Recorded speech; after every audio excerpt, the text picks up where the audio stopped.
Hello, everyone. Can you hear me? Yes, who is Yes. this? This is Jim Query at Recycle Force. Okay, well, welcome. Good morning. Good morning, And Jim.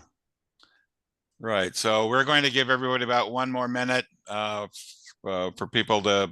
I'm having trouble with my volume. Give me a minute, please. Okay, well, if you could mute your microphone, that would be the best because we have a lot of people and we want to avoid the background bleed. Oh, okay.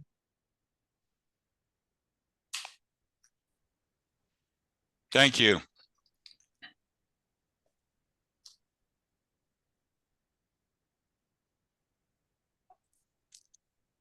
Next slide, please, Tim.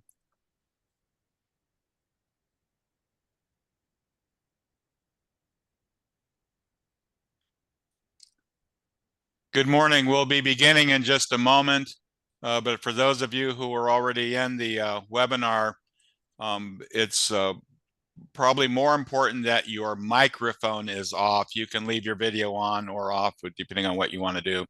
But we want to avoid background noise and other things bleeding through during the presentation. So if you could please mute your microphone, we would really appreciate that.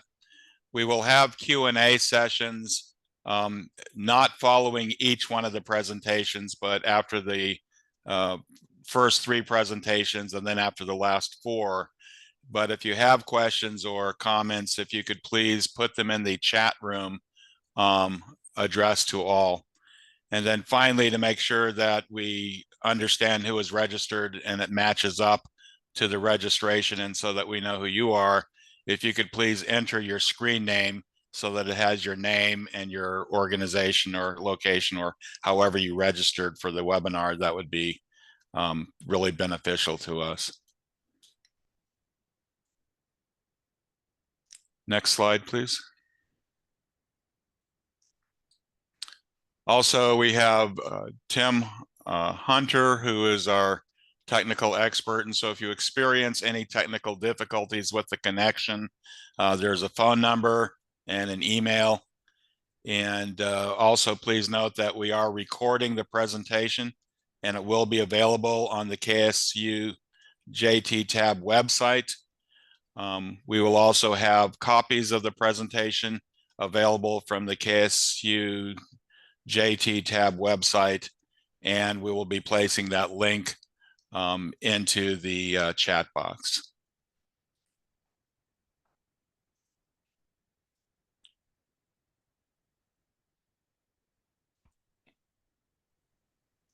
Next slide, please.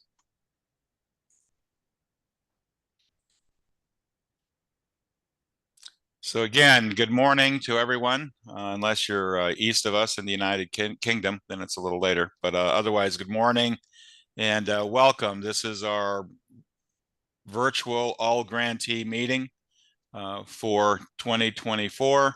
We appreciate all of you who've taken the time to be here. We especially appreciate our presenters, who we think have a lot of exciting and informational things to share with all of you.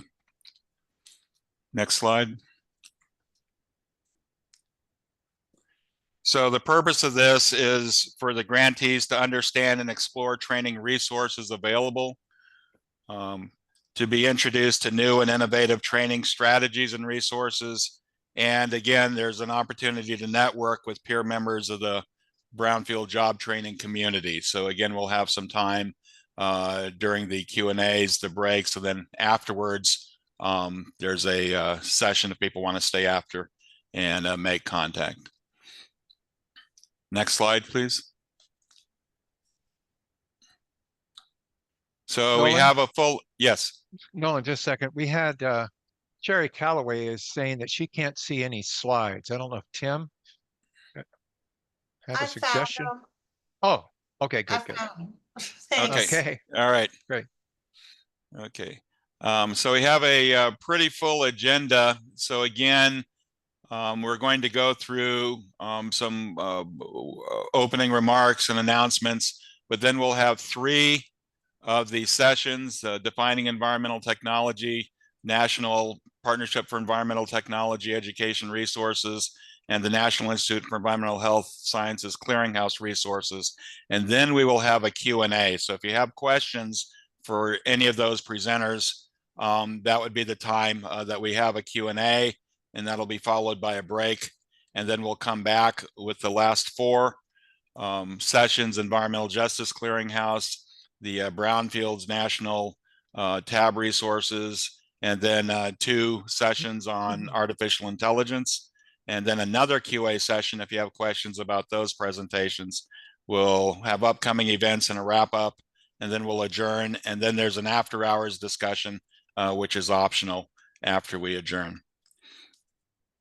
Next slide, please.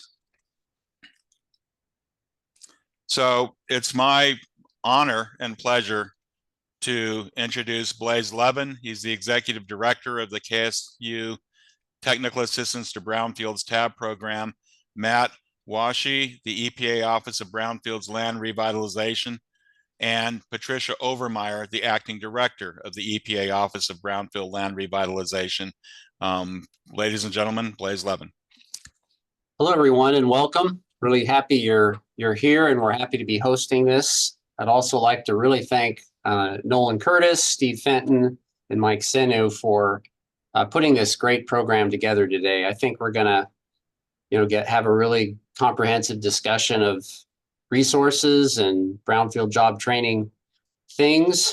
It's to include some innovative ways to do what we do, right? And what I'd like to ask, my one ask of all of you is, when we get to the end of this, would love you to give us your thoughts on how this program went for you. Was it useful? How could it be better? We've got a lot of expertise. I'd like, the attendees for sure to complete the evaluation that you'll be shown at the end. But as well, I'd like the presenters and our EPA friends and folks that are experts and novices to complete that and give us some feedback so we know how we did and how we can do better next time. So with that, I'll thank you all again for being here, and I'll turn it over to Matt Washy. Sure. Thank you very much, Blaise. So hey, hi, ladies and gentlemen, distinguished guests, and our fellow grant recipients on the call today. I'm happy to have you all on our virtual All-Grantee meeting today. My name is Matt Washy, and I serve as the National Brownfields Job Training Coordinator in the Office of Brownfields and Land Revitalization. This is going on my second year being the National Coordinator, and I've been amazed and to learn all the great work you are all doing and the impact this program has on people's lives. This past year, I was able to attend my first job training graduation event at Pastone's ceremony in Puerto Rico. The atmosphere was filled with accomplishment and pride as graduates, dressed in caps and gowns, received their diplomas amongst cheers and applause. The uplifting speeches and sense of camaraderie filled me with inspiration and reaffirmed the truly transformative power and incredible impact of this program. Last year, we proudly awarded 14 Brownfields job training grants, with 4 of those awards granted to first-time recipients. Over this past year, we've witnessed some exciting changes within the job training program, including the eligibility of coalitions for Brownfields job training grant funding. We are optimistic that this adjustment will assist more rural communities in building the capacity to apply for and successfully obtain our funding. Following the recent closure of our request for applications deadline for the fiscal year 25 competition, we eagerly anticipate announcing successful applicants in December. Thank you all for joining us today, and I trust that you will find the insights into these training resources and strategies enriching. Now I'm pleased to hand the floor over to our Acting Office Director, Patricia Overmeyer, who will share some more opening remarks. Thank you. Hello, everyone. It's wonderful to be with you. Thanks for everyone who put this together. Thanks, Matt. Thanks to all of our friends at KSU for making this happen today, and for all of the speakers who are going to be helping us out. So good morning to most of you. If you're on the East Coast, it's afternoon, but hello. The Brownfields program as a whole, but this program in particular, the Brownfields Job Training Program, exemplifies the government's commitment Advancing Justice 40, that's President Biden's, Vice President Harris's initiative, which aims to deliver 40% of the benefits of certain government programs to disadvantaged communities. And you, our communities, our brownfields, job training grantees, you are a big, wonderful part of this. This is a wonderful program. Thanks to everyone for being with us. As Matt mentioned, we selected 4 applicants last year, and 100% of our applicants are going to have proposed projects in historically underserved areas. So you're going to be a big part of helping us make that commitment of 40% of our benefits going to disadvantaged community.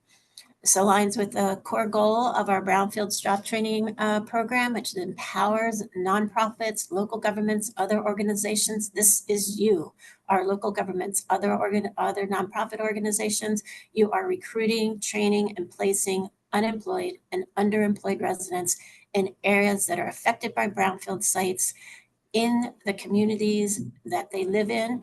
They get to make a difference, not just in their own lives with the idea of getting a job, a well-paying job, but also they are also going to realize the fruits of their labors because they live in the communities there. They're making a difference. Our graduates develop the skills to secure full-time sustainable employment in various aspects of hazardous and solid waste management within the larger environmental field, including sustainable cleanup, reuse, and chemical safety. These are important things for all of our communities, but even more important for the disadvantaged communities that you, our grantees and potential grantees and applicants are serving. The green jobs reduce environmental contamination and contribute to building more sustainable futures for our communities, and in particular, the communities in which our applicants and their graduates live. Another administrative priority that is fundamental tenet of the Brownfields Job Training Program is supporting community-based workforce development. One of the main goals of this program, your program, is to hire local residents, put them to work, and helping them to address brownfields where they live. I can't say that enough times. The really,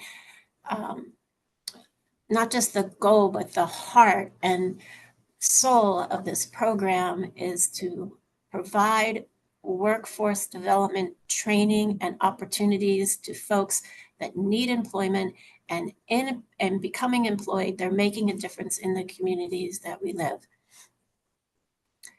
As many of you know, as part of the grant application process, when those of you that do have grants, who are our grantees, you know that when you put your application together, and for those of you who are going to be our future applicants, when you put your application together, you're required to identify and build relationships with local community organizations and employers that will serve our future graduates. These relationships, these partnerships are a key part of this program. By using the community-based worker development approach, it allows our applicants to ensure that the residents of the community that are being served by your program will impact the environmental programs and in their communities, and also directly benefit the graduates by providing employment and jobs in remediating and developing brownfields. So you establish relationships with employers. Those employers are helping you to employ your graduates. That relationship, the relationship between you, the grantees, and your graduates and their future employers is so important to making this program work. So please remember, if you haven't applied for a Brownfields Job Training Grant yet, you plan to in the future, think through those partnerships, those relationships. How are you going to help your trainees, your graduates have successful, good paying, rewarding jobs in their community by being employed by employers in your community doing the wonderful work of the Brownfields program? Then, as you'll probably hear throughout the day, and probably already know, the bipartisan infrastructure law that was passed several years ago, the Brownfields program received under that law $1.5 billion in investment in our program so that we have the resources to empower communities both large and small, urban and rural, address and help all of these communities address longstanding environmental, economic, and health challenges posed by brownfields and in the communities where you all live. So given that we have these resources, we're dedicating as a good portion of that to our Brownfields Job Training Program, at least until fiscal year 2026. So we still have 2025 and 2026 ahead of us to award grants of up to $500,000 and to put this money to good use, again, to put to good use to serve underemployed, unemployed individuals in your community so they can get the skills they need to get good paying jobs that are going to be transformational to them, change their lives, and also change the presence of their community. We're going to get cleaner communities, more sustainable redevelopment. This program is going to provide the workers that are going to make a difference and then are going to be living in those communities where they've made a difference.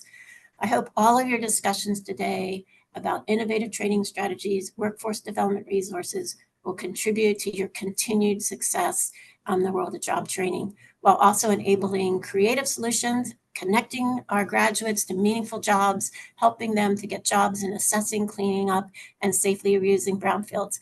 You guys are wonderful, and please remember that we are dedicated to you. KSU is dedicated to you. We're here to help you be better applicants, better workforce developers, and to help all of our graduates not only be employed, but to put that employment to work in their communities. This is an inspiring program. I can't say enough about it. I hope that you find all of the sessions this afternoon to be helpful to you. Please, as Blaise said, let us know how we're doing. If you have other needs, KSU is here to help you. We're here to help you make the best of these resources, make the best of today, and go forth and continue this good work. Thank you for your attention, and I'm sending it back to Matt. Thank you, Patricia, for those great words.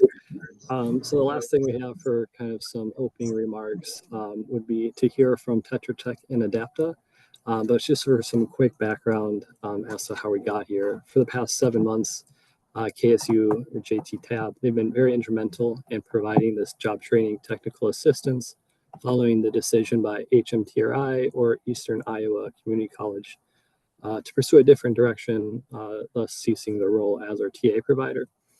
As we look to the future, a new technical assistance provider is poised to assume the same role after KSU JT Tab concludes his tenure in September. And Tetra Tech and their subcontractor Adapta will be stepping in to provide essential brownfields job training support for a minimum of the next 8 months. So I'd like to turn it over to Eric and Mary to just give a very brief introduction. Next slide, please. Good morning, all. This is Mary Hashem. I'm the founder and president of Adapta. We are a Denver-based small woman-owned business that provides technical assistance to brownfield communities through a variety of programs, including TAB and other EPA-funded programs. We're excited to be a subcontractor to Tetra Tech. I'm speaking for Tetra Tech because Eric Eisenminger, who is on, wave Eric. His microphone isn't working. So I'm going to speak for Tetra Tech as well when I say we are very happy to be on board the job training bus, assisting EPA and the other technical assistance providers and all of the job training grantees in this work. So let my team introduce themselves.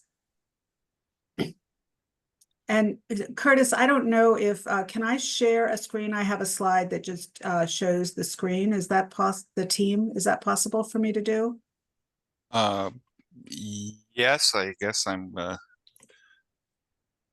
That's okay. If that's a problem, we can wire that up, yeah. Don't worry about it. Don't worry about it. I don't want to mess with the program. Well, we'll be able to hear a lot more from you, and we're looking forward to it at the PLC meeting on September 18th. So we're going to make sure that you're able to introduce yourself and your team and talk about all the wonderful plans you have going forward. So That sounds great, Curtis.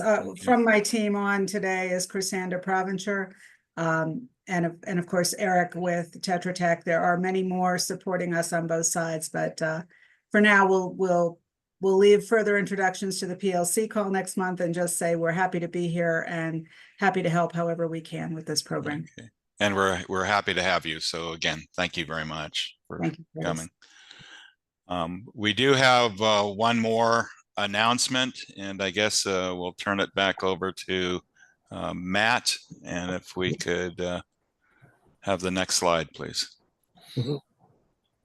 Sure. Thank you very much. And yeah, at this point, I just would like to extend my heartfelt gratitude to Mike, Steve, and Nolan for all their invaluable contributions to this Brownfields job training program throughout the many years you guys have all been a part of this. But yes, a special acknowledgement goes out to you, Mike. I wanted to let you know that my entire office and I deeply appreciate and recognize your unwavering commitment and dedication to a Brownfields job training program over the last 30 years. Your hard work has made a significant impact, and we are truly grateful for your efforts. You're receiving the Certificate of Appreciation for the invaluable technical assistance you have provided to this program over the past 3 decades. Through your guidance, countless participants have been equipped with the tools necessary to overcome challenges and pursue their dreams. Your vast knowledge and skills have not only helped individuals gain the necessary training and qualifications, but has also contributed significantly to the revitalization of communities affected by brownfields. Furthermore, your patience and ability to explain complex concepts in a simple and understandable manner have made significant difference in the lives of program participants. Your ability to break down barriers and make technical knowledge accessible to all is a rare and precious gift. Your hard work and selflessness have not gone unnoticed. Your commitment to the program and its participants has created an environment of growth and empowerment. The impact you have made on communities affected by brownfields is immeasurable. Your passion for your work and genuine care for others have inspired and motivated those around you. On behalf of everyone's lives you have touched, we want to express our deepest gratitude. Your dedication and commitment to the Brownfields Job Training Program have made a significant difference, and you should be immensely proud of your accomplishment. Thank you, Mike, for your incredible service and for being an inspiration to us all. Wow. Thank you. Thank you. That's a surprise. And Mike, I'll say that the certificate in the slide is in a frame and it's going to be headed your way soon. So watch your mailbox or listen for a knock on your door. I'll put it up to my other pictures that I've got the last time we left, the last 2 times we left, where we had everyone, all of the grantees sign thank you letters, and I appreciate that. And thank you, Patricia and Matt. And Adapta is very fortunate to be working with such a great group of people. I really want to thank some of you remember Glow and Heather, and of course Steve and Nolan and Tim for making this all work. But thank you.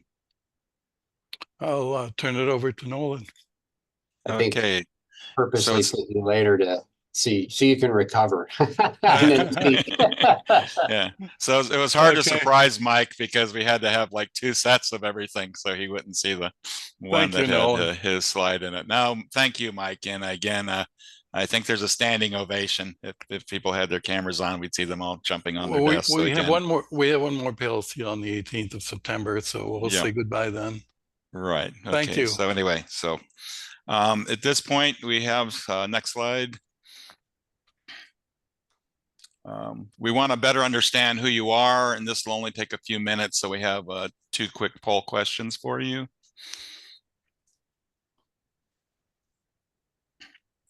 So this first one, just how many years has your organization been conducting environmental job training? And, and we'll just take about a minute to just kind of see where we're at. And again, these just give us a better idea of the demographic of who's on the call for this particular webinar.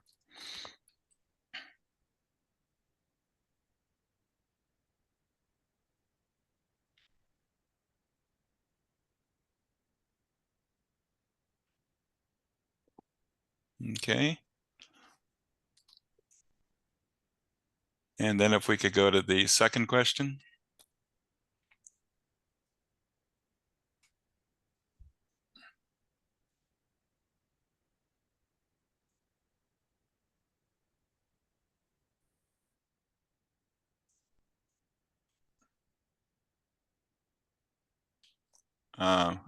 Okay, stop.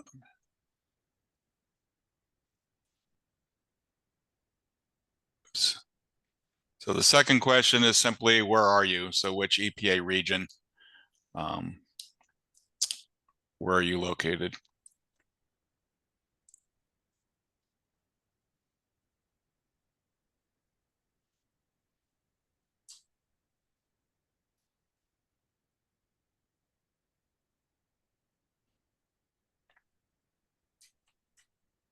And with apologies, Tim, I lost the poll question feed on my screen. So when we get to about 70% response rate, if you could show the results.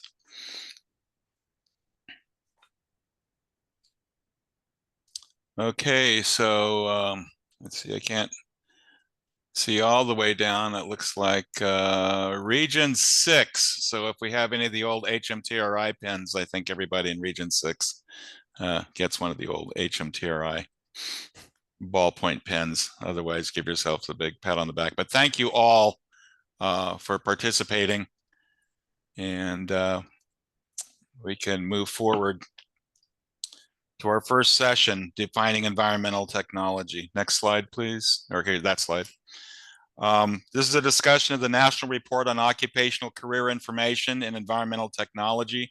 The report and companion defining environmental technology chart were funded by the National Science Foundation. The presenter, Steve Fenton, has over 30 years of experience specializing in environmental health and safety, Department of Homeland Security, energy and brownfields program development. He has served in private industry as a safety and environmental compliance officer and has also been an administrator at 2 community colleges. He served as the Associate Director of the Hazardous Materials Training and Research, HMTRI Institute for the Eastern Iowa Community College District, and the Director of WorkSafe Institute of Washington. Steve has successfully managed numerous local, state, and federal grants and has served as the Department of Transportation and has served as an independent evaluator on grant projects from NIHS, Homeland Security, the Department of Transportation, and OSHA. Steve has also provided grant management to federally recognized tribes and U.S. territories. An Air Force veteran, he holds degrees from Western Illinois University and Southern Illinois University, Edwardsville. I'm very proud to introduce my colleague for over 30 years, ladies and gentlemen, Steve Fenton. Please, Nolan. Can I hire you as my agent, Nolan? Yeah, I'll be your hype man. You're gonna be free? Yeah. Okay. All right. Well, good morning or afternoon to everybody. It's a pleasure for me to be here, and it was great to see that acknowledgement of you, Mike. You've been an inspiration and so much fun to work with over the last 30 years. It's just amazing. So the topic I have to talk about is a project I was involved in that was funded by the National Science Foundation called Defining Environmental Technology. And the idea for this presentation actually came to me a year ago. Last August, I was at the National Brownfields Conference, and I was sitting at a table with Alma of Region 7. I know you're here, Alma, because I saw you check in. I hope you're here. And Rita Ware of Region 6 and an individual from Houston. We were talking, and Alma, I remember you saying, geez, I wish we had more occupational information, career information. And I thought I had just done this project, but it wasn't nearly finished yet. It still had to go through validation and, printing and everything. So I was hesitant to even mention it because I didn't know when it would be available. So when I decided to do this presentation, as asked to do it, I thought I have to acknowledge you, Alma. You're the inspiration for this. So anyway, my goal today, the primary goal, is to share the results of this project. Again, it was called the Defining Environmental Technology Forum, and it was the National Science Foundation funded initiative through something called the Earth Center. You see down at the bottom of the logo. That's an acronym that stands for Environmental and Natural Resources Technology. And some of you may recall that the Earth Center was what replaced the old ATEC Center, the Advanced Technology, Environmental, and Education Center that was originally housed at Eastern Iowa Community College District. Well, the Earth Center now has been moved to Central Carolina Community College, which is why you see their logo there at the bottom. Now, a secondary kind of goal or objective I have today is I'm going to talk to you about the facilitation I use, the facilitation process that could easily be adapted and used by new or existing grantees. So I thought you might be interested in that. So we'll talk a little bit about that too. So Tim, next slide. Okay, so the overall goal of this forum was to validate and revise or update the 2014 Defining Environmental Technology Report. There was a forum that was held back in 2014 where we brought together probably 25 to 30 subject matter experts to take a look at the field. Now, to give you a historical perspective, the first Defining Environmental Technology National Report, also funded by NSF, was conducted in 1996. So the one I'm going to be talking about today is actually the third iteration of this project. Next slide. So this chart, and the chart in front of you was from the, oops, bounced ahead, Tim. Go back to slide 3. Oh, there we go. Okay, so this chart, I know some of you print this chart off and show it to your students to provide them with ideas of what's possible. Your students may be training today to become remediation technicians in your program, or maybe asbestos abatement workers or what have you. But this chart provides some ideas and possibilities of what is possible. And it may inspire some of your grantees to take additional education and training and pursue other jobs in the environment. They may look at this chart and say, geez, I didn't know there were careers in energy and water and natural resources, et cetera. So this is often printed off and shared with program students. And again, this is the 2014. At the end of my presentation today, I'll unveil the 2023, the brand new one. But when you look at this chart, you'll see some of these occupations, say, gee, that looks like a 4-year degree occupation to me. And what we try to do is come up with technician level employment, meaning primarily up to and including the community college level. Yeah, there are some on here, some job titles that may be pertinent to 4-year degree folks. And we also had some of our participants, indicate that even though the consensus might be a job, might be a 4-year degree level, they, some folks said, well, we have technicians doing that job, 2-year degree. So that was the overall goal, is that this would be more technician level based. But again, you may see a few job titles that you think are more 4-year degree in line. Next slide, Tim. Okay, so here's the justification for holding that Defining Environmental Technology Forum. You can see the last one was done in 2014, so it was like almost 10 years old by the time we did it. They had seen a 67% increase in the downloads of this chart, meaning there was a lot of interest in it. But again, it was older. The continued technological advances, technology is moving ahead so rapidly, that helped provide us with the idea that we needed to do this sooner rather than later. There's also an increased role of environmental technology in national security issues, and I'm going to give you a good example of that later in the presentation. And then the changing landscape of regulatory compliance requirements. And lastly, the retiring workforce. A lot of us are retiring, and a new generation of workers is coming online. So we just felt it was necessary to revise this report. Next slide, Tim. So here's the audience. Basically, you can see there's a lot of uses for this chart and a lot of demand for it. Again, we share it with students and folks that are career changes maybe in your program, not to mention the technicians, the counselors, professional societies, and federal and state agencies, and so forth.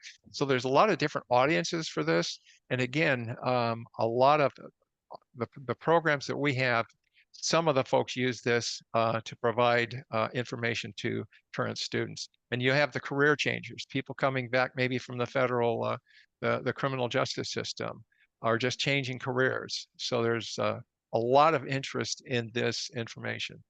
Next slide, Tim. So how did we decide to hold this? Is it going to be face-to-face or is it going to be virtual? Well, as it turned out, they wanted to do this virtually. So that was a decision made. And the process we used was something basically called a DACM. And I'm going to explain what that is here in a moment. And then who should facilitate the forum? Well, I feel like I was standing in a line. Have you ever seen a line of like soldiers and they ask for a volunteer to step forward and everybody takes a step backwards and one person's left out in front? Yes, that was me. I think I was nominated to do this. But in all seriousness, I was a subject matter contributor in 1996 and again in 2014. So I was familiar with the topic. And I'm also a trained DACM facilitator, which means I'll explain to you exactly what that process is. But I've conducted 35 DACMs and modified DACMs and conceptual DACMs over the years. So I was very familiar with the process. Next slide, Tim. So what is a DACM? This is where I'm going to take just a detour for a few minutes to kind of explain this process. And I want to talk about this because it's something that could easily be done and replicated by grantees to develop a program or evaluate, enhance your own training program. It's simple, it's easy, and highly, highly effective. Having done 35 of these, when I see these done, it's like remarkable, the subject matter and content that you see produced through this process. Next slide, Tim. Okay, so the assumptions that are usually in place when you do a DACM: expert workers are the best source for a task analysis. That's what the DACM is, basically a task analysis of an occupation. You try to bring together 6 to 12 subject matter experts who are expert workers into this process and do facilitated brainstorming. Next slide, Tim. Okay, so who can use the DACM chart? When a DACM chart is produced and you have the graphical representation in front of you, it can be used by educators, curriculum developers, and business and industry. Business and industry use these to develop and revise job descriptions. Curriculum developers and training organization use these as a foundation for curriculum development. When I was at Eastern Iowa Community College District, I had 4 instructional designers that worked for me at that time, developing environmental curriculum all day, every day, in collaboration with subject matter experts. And they often use the DACM chart as part of that curriculum development process. Next slide, Tim. Okay, to give you an idea, I thought this would help explain a little bit. This is kind of graphical visualization of a DACM room. You have the recorder who's sitting there to the left. You have, in this case, 9 individuals who are the expert workers, and you have a DACM wall. You see in front of you that you have no doors or windows. It's got to be a blank wall, and you'll see why shortly. Now, you can also have observers. They can't participate in the process, but they can observe it. And even visually, when you do this, or virtually, I should say, I've had individuals participate, but they can't contribute, but they can observe. So now, for the participants sitting there, the 9 participants, when they look straight ahead, this is what they see. Next slide, Tim. You see a wall of all of the content that has been developed by these subject matter experts. You know, there'll be those general areas of competence down the left column, and all of the corresponding individual tasks that spring off to the right. You might have other skills and traits identified. I mean, this is a great process, and you can generate a lot of really useful information. Next slide, Tim. I thought I'd grab a slide and show you what it actually looks like. Here's a DACM that's in place. You can see the overwhelming content that's developed up on the wall in front of him. You've got the facilitator up front, all those salmon colored cards. Those are general areas of competence. An individual task fall off from left to right, right next to that. And then you have a couple of those big Post-it notes on the screen that also have additional information. So it's really a fascinating process. Next slide, Tim. So before I get off this, I wanted to share with you the results of one DACM that I completed many years ago. Probably show my age, but it's probably the most consequential one that I participated in. I got a phone call one day from a guy named Vince Kelly, who was a program coordinator at Prince William Sound Community College. And he said, Steve, we want to put together a 2-year degree program for spill response / environmental cleanup technician for our community. And those of you that are familiar with Valdez, Alaska, where he was calling from, next slide, please. You'll remember that in March of '89, the Exxon Valdez oil spill occurred in Alaska. If you're looking at kind of that top right corner, you'll see where Valdez, Alaska is. And looking straight over, you can see where Anchorage is to give you an idea of where that is in relation to Alaska. You can also follow that oil spill that occurred and day by day where the spill went. So you can see, even though this was 1989, when I got the call, it was January of '95. Vince was like, we really need to get this program started. We have a lot of people in the community that are interested. We got a lot of interest. And so he called and said, hey, can you come up and do a DACM for us to start this program? Next slide, Tim. This gives you an idea. I mean, I could have put up a million pictures of, most of you are familiar with the Exxon Valdez oil spill, that was one of the greatest environmental disasters in our history. And these are some environmental cleanup spill response folks. Next slide, Tim. So I agreed to come up. I told Vince it would be a pleasure and honor to come up. I brought a instructional designer with me named Cindy Lake, who was the recorder. And I told Vince, I said, what I need 6 to 12 expert workers. And if I have those, the results of this process, I think will be very useful. Next slide, Tim.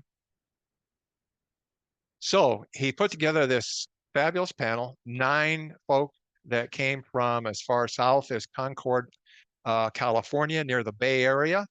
They also came from Port Angeles off the Olympic Peninsula and Puget Sound in Seattle. They also came from Valdez. They came from the North Slope.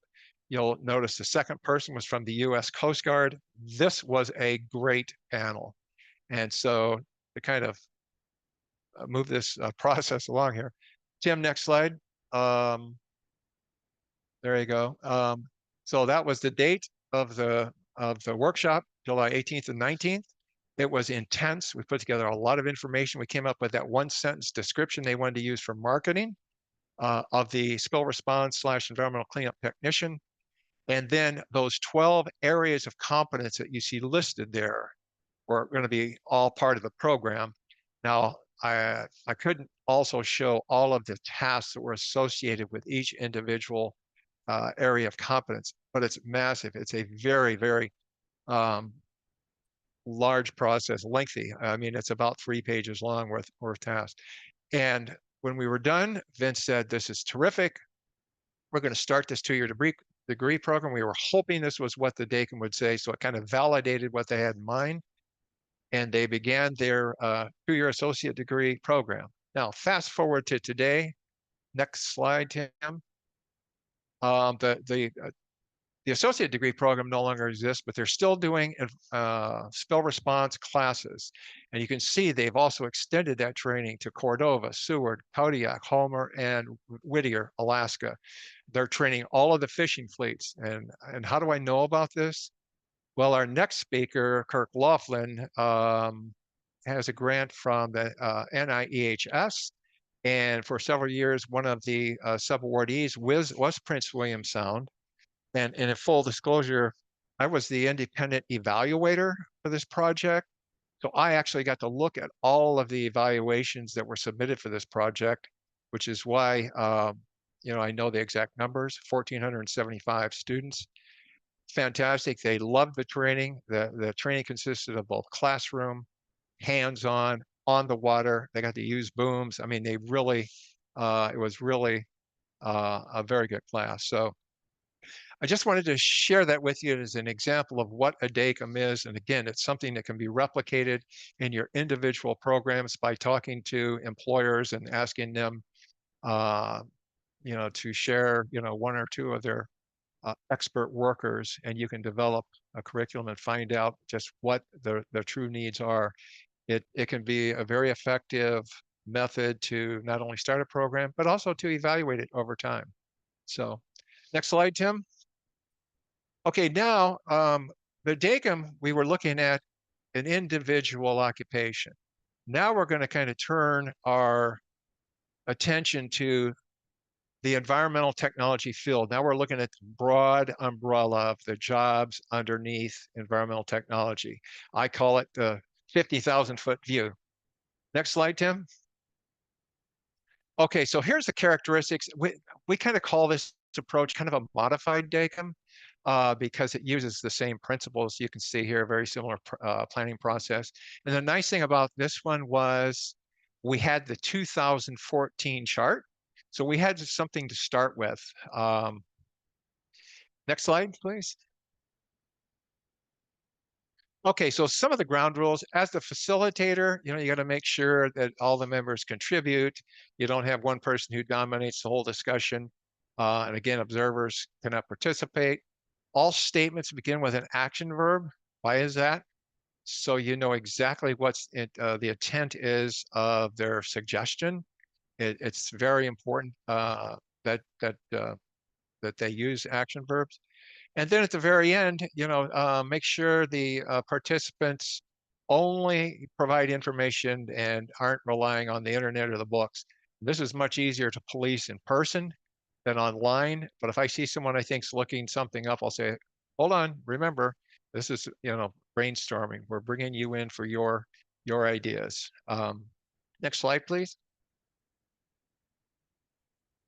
Okay, so the workshop that I'm going to talk about now for the rest of the session, we held it in the spring of 2023. We actually had our first meeting in January. We had every Friday, we had sessions in every Friday in February.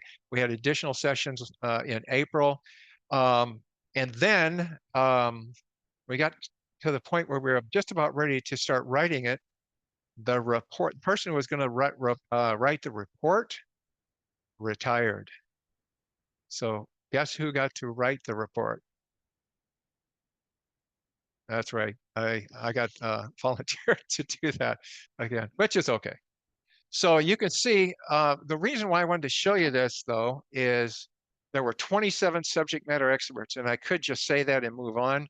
But I want you to see kind of the geographic spread. They came from Alaska to Puerto Rico and in between. I mean, it was a great group. And the reason why I want to kind of walk through who these people were is 4 of these 27 subject matter experts came from this program, the EPA Brownfields program. That shows you the talent we have in this program. And if you're new, these are some people you're going to want to like reach out to, and they're very gracious about sharing information. Next slide, Tim. Okay, let's take a look at who these folks were. Rick Halinga was a fascinating guy. Was the senior director of occupational safety, health, and loss control at Simmons Foods in Arkansas.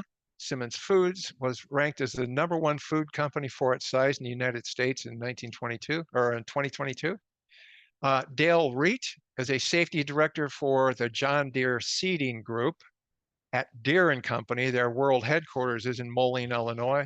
Now, the interesting thing about Dale is he had worked for a community college, so he was really familiar with technician level employment and environmental jobs. So he was terrific. Now, Deborah Bear, you'll notice there's an asterisk by her name. She retired from the Flint, Michigan Police Department as a lieutenant after 25 years. She went to Oakland Community College, where she taught emergency preparedness and response, disaster site worker, and FEMA classes. She is phenomenal. She went on from Oakland to be the vice president of Alpena College in Michigan, and it now works for the Workforce Intelligence Network of Southeast Michigan, where she works with environmental issues, electric vehicles, agriculture, a lot of different areas. She is terrific. The next 4 are individuals who are from this program. Eric Shank, executive director of the Cypress Mandela Training Center in Oakland, California. Just terrific. Milady Soto with Pathstone Corporation in Puerto Rico. She's amazing, and you're going to get to hear from her. She's the last speaker on our program today. Just terrific.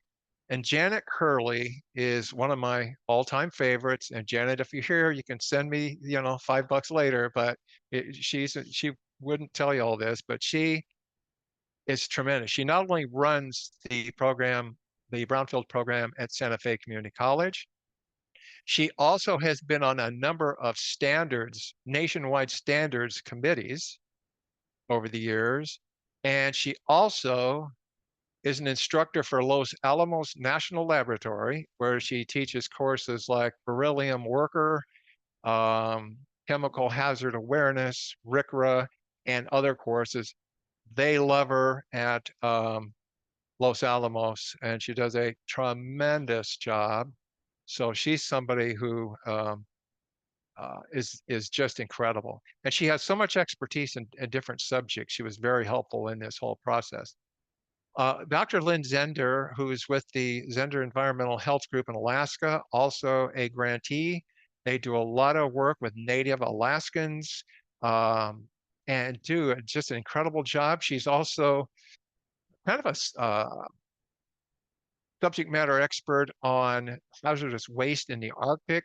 I mean, just phenomenal expertise. So those 4 individuals are from this program.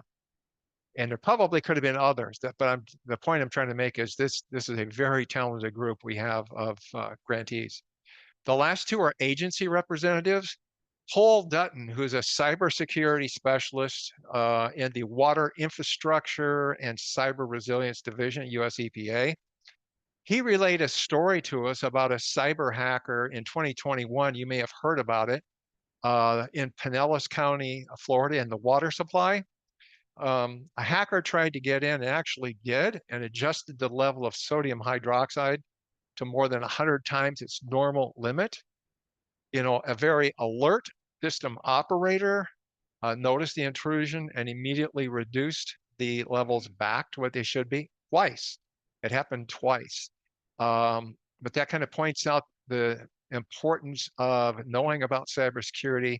And since, water and drinking water is part of our, wide umbrella, and we may be training, water operators, it's a skill or activity they need to be aware of. Jim Remington, National Institute of Environmental Health Sciences. He is a program manager for the worker training program, and I think he recently retired, but just a super individual. So we had 2 agency folks. Now, the next slide, Tim. Here's the next 9 participants. We had Jennifer Wittenberg, who's in the AIR program for the Iowa Waste Reduction Center at the University of Northern Iowa, and Julie Plummer. Julie is fascinating. You see, she has an asterisk. Julie is the only one besides me that participated in both 1996 and 2014. So she's participated in all of them. And she's with the Iowa Waste Exchange, which is a program of the Iowa Department of Natural Resources. Her expertise is in hazardous waste, air quality, water quality, and conservation. So she's got a lot of talent across the board. The next individual also has an asterisk. She participated in 2014 with us, Margaret Doss. She's the operations manager of Columbia County Water Utility. And as she likes to say, it's located next to that little golf course that we call Augusta, where they hold the Masters. So that's where she's from. Then Gil St. Pierre, he's been teaching water and wastewater operator programs at Northern Maine Community College in Presque Isle, Maine, which is up near the Canadian border of, I think, New Brunswick. Just tremendous, great person. It's Sarah Marston. She's in environmental compliance for Bayer U.S. Crop Science, the company formerly known as Monsanto. And then Brad, Claire, and Dawn are all, their expertise is in soil and water conservation and natural resources. And then Cheryl Majorski, Dr. Cheryl Majorski, teaches laboratory science to students at Saginaw Chippewa Tribal College and Central Michigan University. She also works with the NSF Tribal Fellows Program and participates in a number of programs that involve Native Americans. So she's just a great participant. Next slide, Tim. Okay, then we have Bob and Sabrina. They both are what I call kind of like the environmental Swiss Army knives. They know everything about environmental across the board. They're really knowledgeable. And Bob, on top of that, the last 5 years, he's conducted worldwide energy audits for SCS Global. And so a lot of expertise. And Sabrina, again, very knowledgeable about all areas of environmental compliance, including the transportation of hazardous materials, DOT, hazard awareness training. Then James Baxter, who's an industrial hygienist with Terracon. Ryan Carlson is an environmental compliance officer with Mid-American Energy. Then the last 4 individuals on this list have a lot of energy expertise. Dr. Ken Walls is the principal investigator of the Center for Renewable Energy, Advanced Technology Education Center in Wisconsin. Richard Lawrence with the Interstate Renewable Energy Council in Albany, New York. And Nicholas Rotundo, fascinating guy. He's with the National Electric Vehicle Consortium at Indian River State College in Fort Pierce, Florida. And Michael Schmidt, who's with First Global Gear Services. That's a wind turbine company in Wyoming. So that's the list of 27 participants of this forum. As you can see, a pretty gifted group. Now, when we had all of their expertise gathered, we thought we got to take one more step. And that is we want to validate all this with another small group of 5 individuals. Next slide, Tim. So these folks were our content validation team. Dr. Jeff Bates, who's the professor of environmental science at Columbus State Community College, also is an expert on PFAS chemicals. You've heard of those. Those are the forever chemicals. Super guy. Pat Burnson, you remember us talking previously and before about the Hazardous Materials Training and Research Institute, which we worked as a part of, the 3 of us, for many years. Well, Pat was the first and only director of HMTRI. She also is now a co-PI of the Community College Consortium for Health and Safety Training, and a superb grant writer, I might add. And then we had James Henderson. Now, James, he was going to be our first speaker today, but he found out about a month ago he had a cyst on his kidney. And he said, Steve, I don't think I'm going to be able to make it. And actually, yesterday he had surgery to remove his kidney. And so he wasn't able to join us, but he's a phenomenal instructor. I've attended his classes in person and online to observe, and he's just phenomenal. So it's good to have the expertise of an instructor as part of our validation team. And then the two individuals on the right, I think you know them, our MC today, Nolan Curtis, and our the Mike Sinew, of course, who we honored today. So those two guys are just phenomenal, just great. Now, we also had of the Earth program, the center director and PI, Andy McMahon, who has a lot of expertise in energy.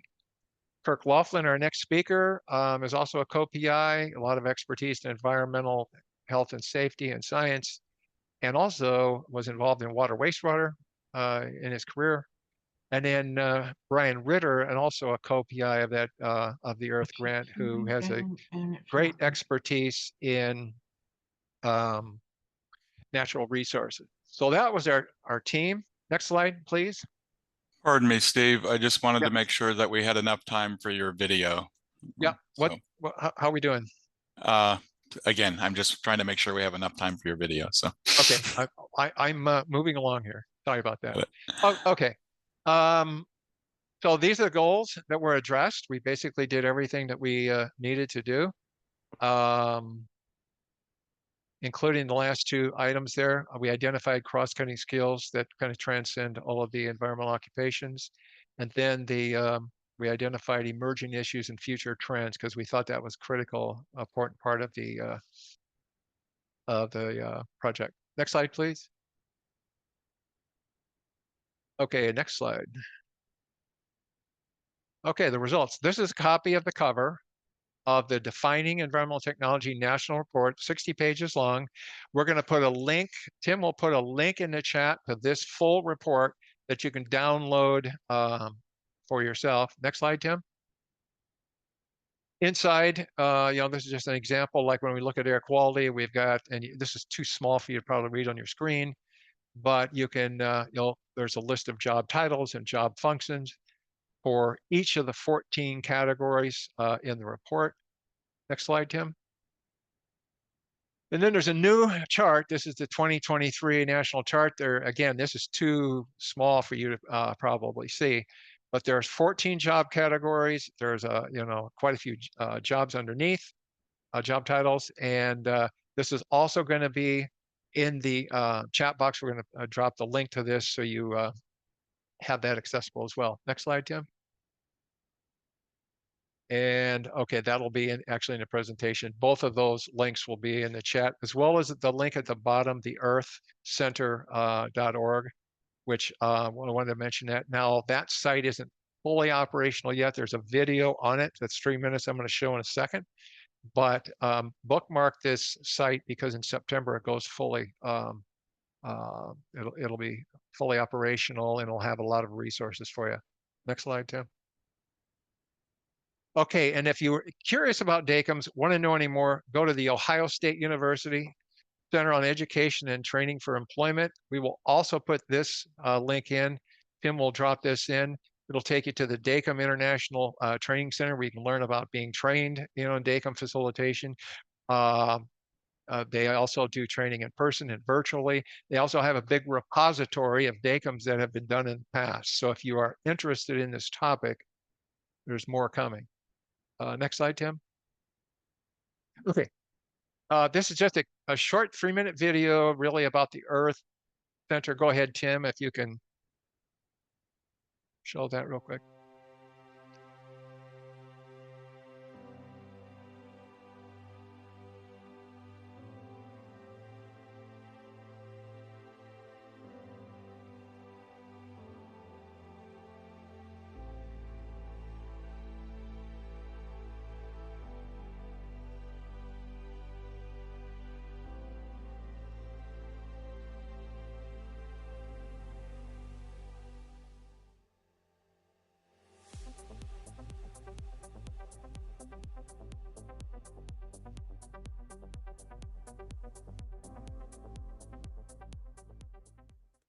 Welcome to the Earth Center, the nexus of education and innovation in environmental technology.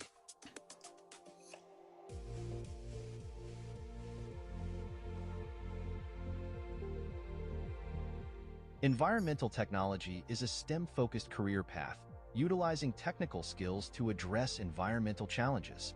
Our environmental technicians work across various sectors, applying scientific and technical expertise to ensure environmental integrity and community safety.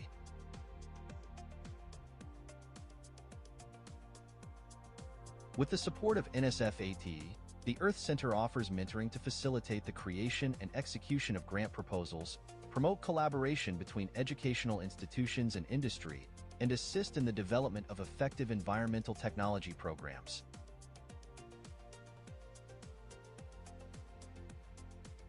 Our immersive ed design team develops virtual simulations and teaching modules that offer realistic, engaging learning experiences. These tools are designed to prepare students for the complexities of environmental tasks, enhancing their problem-solving skills and technical knowledge.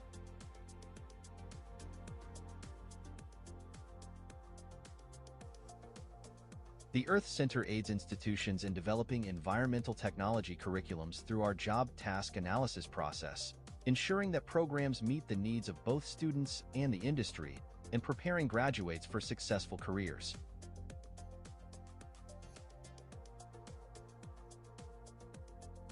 We provide professional development opportunities for educators and students, facilitating knowledge exchange and skill enhancement in environmental technology.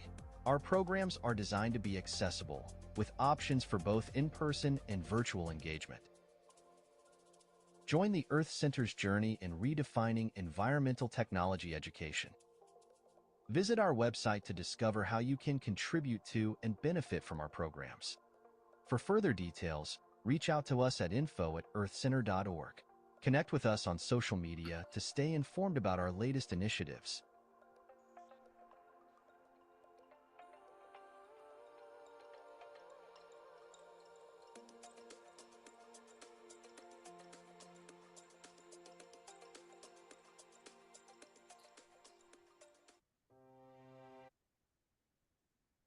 Last slide, Jim.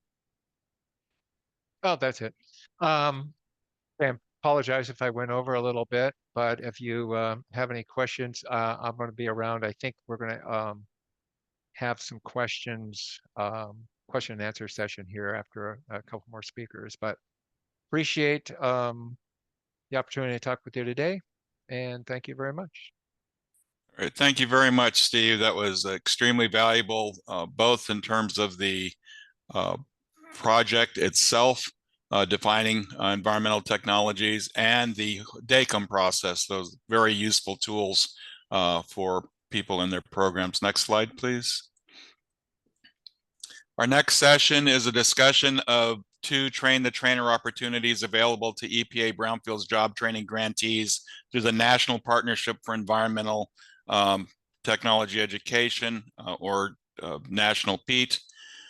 Our presenter is Kirk Laughlin. He's the Executive Director of the National Partnership for Environmental Technology Education, a national nonprofit organization whose mission is to provide leadership in environmental education and training through community and technical college partnerships with business, industry, government, and other educational providers. National PEAT supports a national network of community, technical, tribal, and Pacific Rim colleges delivering quality environmental, energy, homeland security, and health and safety education and training through a combined network of approximately 300 colleges and training organizations nationwide.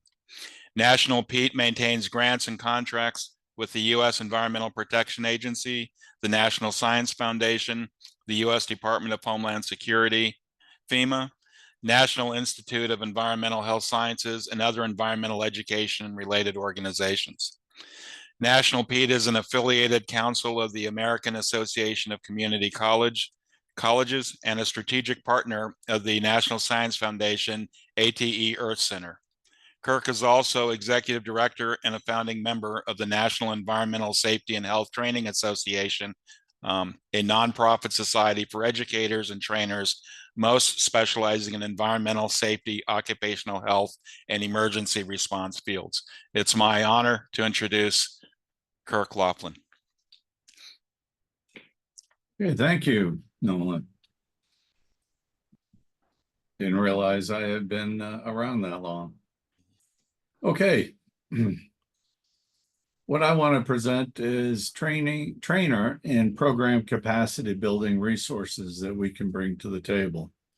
I will use, as we go through this, trainer/instructor, interchange both, because it depends on whether or not you're affiliated with the college or doing training in the private setting or in a nonprofit. But the resources and the capacity building are there. And when I refer to capacity building, and that is capacity in your own organization to offer the training or to build the capacity of your staff to do various elements of the training.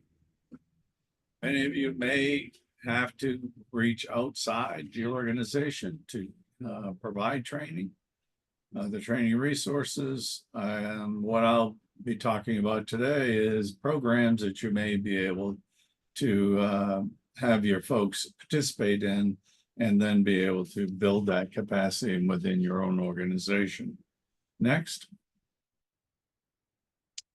As Nolan said, we are a national nonprofit, provide leadership and education training. Although our primary mission established was with community and technical colleges, we branched out to business, industry, and other educational providers. Faculty/trainer development and capacity building. We were established back in 1995. We serve the 50 states, tribal nations, U.S. territories, insular areas, with a network of around 300 colleges with the different grant programs that we are involved in. We have what's called the Community College Consortium for Health and Safety Training, which we'll talk about in more detail, which is our health and safety component, and the trainers that have gone through our program are part of that family. As Nolan said, we are an affiliated council of American Association of Community Colleges. And what that does is put us at the table with the leadership of 1,159 or so community technical colleges throughout the country. And one of the areas that Steve had talked about, cybersecurity, one of the things that we as a council member are participating in a Microsoft initiative with community colleges is to establish cybersecurity technician programs at community colleges. And our role is in selecting the grantees for that program, but also to ensure that during the training programs at community colleges, that they embed the impact of cybersecurity on environmental infrastructure. Next slide. Here are some of our partners, as Nolan referenced, NESTA, which is National Environmental Safety and Health Training Association. That group is primarily private company, private businesses, trainers. And the unique thing about that in being executive director of both Pete and NESTA is we brings to the table at many of our training programs, both trainers from the private side and our public side. And it's a great learning relationship of what business and industry are doing and others. Hazardous Materials Emergency Training Institute at Barton Community College does a lot of our military training. We have a big component of that. Our CCCHST, Community College Consortium for Health and Safety Training. Indian River State College in Florida. We'll talk a little bit about that relationship. What I'm really going to focus on in my presentation is the grant work and the capacity and resources available through the grant we have with the National Institute of Environmental Health Sciences. Steve covered the Earth Center, which I serve as a co-PI at Central Carolina. We also have a grant with the U.S. Department of Transportation and Hazardous Waste. Colorado Disaster Relief Organization, part of the Baptist group. They are integral with our disaster site training program. We'll talk about that. Eastern Iowa Community Colleges, we partner and have a joint training center there. Next. With funding from the National Institute of Environmental Health Sciences, one of roughly 20 grantees, we have OSHA and health safety training, instructor training, capacity development. That is done primarily through two major programs, a 5.5-day HAZWOPER Greatest Institute and a 2.5-day Industrial Emergency Response training, the trainer. The HAZUS Disaster Preparedness for Trainers, Disaster Site Response Institute for Trainers is another 5-day training institute.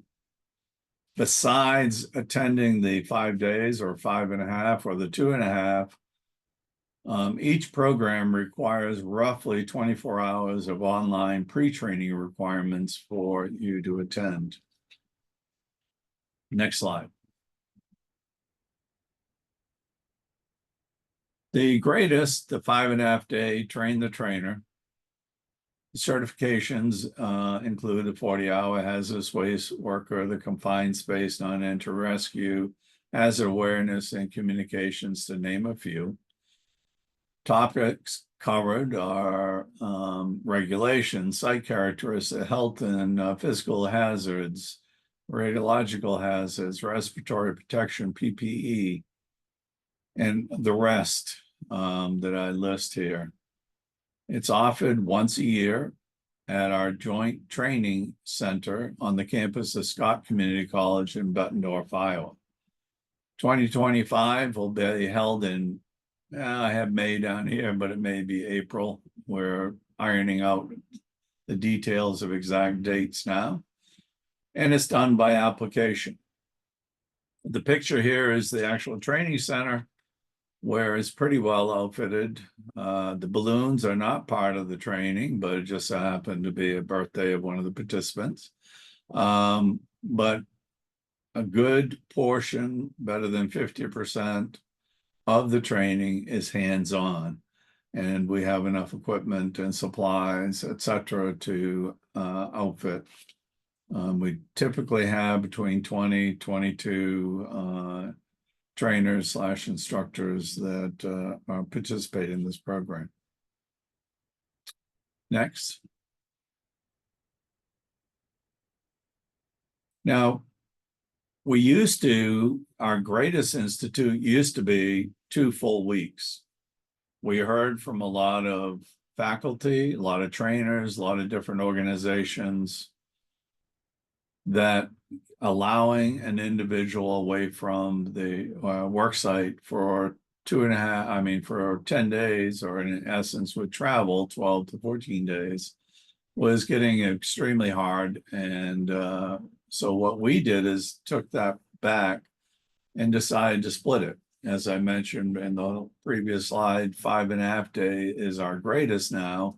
We took the industrial spill response component and have that as a separate program. This involves a more intense application of the skills learned in the greatest for an actual industrial spill response. And for 2025 will be held at Barton Community College in Grandview Plaza, Kansas. Again, tentatively April. May, we're still ironing out those details. Now, completing the trainers makes you a member of the Community College Consortium for Health and Safety Training. Okay, what's that do? Well, it provides you access to the curriculum that we have. Deborah Weinstock will be talking about the resources that she will have coming up, and you'll have access to those. Network of fellow trainers. It's a great network to reach out, ask questions of other trainers throughout the program. We do require every 2 years that you come back to a training for a refresher. And that's done through a refresher instructor conference that we hold once per year. Access to the suite of online training and other NIEHS and grantee curriculum. You have access to OSHA classes sponsored by Pete. We do have a military existing personnel, retirees or family OSHA training program that is part. And this year we combined with Holden Building Institute, which has a Home Depot grant and placing military personnel in training. We're providing the OSHA training, and then it gives them an edge up in seeking. Now, here's the other part that may whet the appetite a little bit. There's no cost to the trainer or to your organization to send somebody to our training. It's by application. We cover travel, per diem, housing. The only thing we don't do is we don't pay wages of the individual coming. Once completed, the authorization is with the instructor, not the organization, unfortunately, but the training is with the instructor. The member to stay in current needs to attend the the Pete and Nesta refresher instructor training, which we hold once a year, generally at a member institution. We again cover that cost.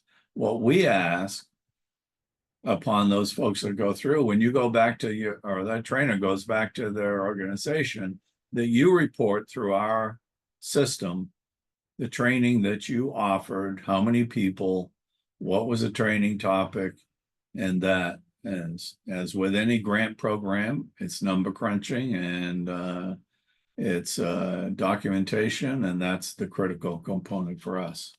But we cover the majority of the costs. And the reason I say the majority, depending on where you're housed or where you're located and what it costs to travel, it may be a little money that has to be ponied up by the organization. Next slide. The 5-day Disaster Response Institute for Trainers, the DRST. This is now switching from typical has waste to training folks to respond to a natural or man-made disaster. The program includes the OSHA 15-hour disaster site worker program that we cover during the week-long program, hazard awareness and communication, incident command, and extensive hands-on exercises. And here are the topics: personal protective equipment, respiratory, health and safety hazards, hand power tool, search and rescue, mechanical advantage, site assessment, and debris management. We do this training at Indian River State College, which is an interesting complex. They have basically a mini disaster area. You can see that building with a van driving through it. And we use that site to train folks to be able to respond locally, or in the case of a nationally declared emergency, in which NIEHS would be called in, then our folks may be called up to help deploy in those situations. So it's very much a hands-on activity. Next slide, please. It's held annually at Indian River State College at the Treasure Coast Public Safety Training Complex in Fort Pierce. Generally held in January. 50% classroom, 50% hands-on. Now, I know it's tough that some folks from the East Coast or other locations might have to spend a week in Florida in January, but, somebody's got to do it. And we provide the 10 or the 30-hour or 10-hour or the 15-hour OSHA training if you don't have it before attending. Folks who come to the program also need to complete the FEMA online coursework.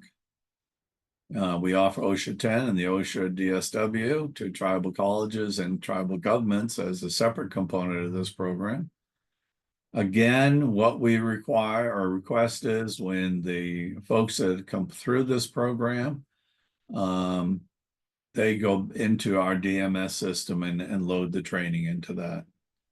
Applicants may apply for a stipend to deploy with Pete's DRST partner, the Colorado Baptist Disaster Relief.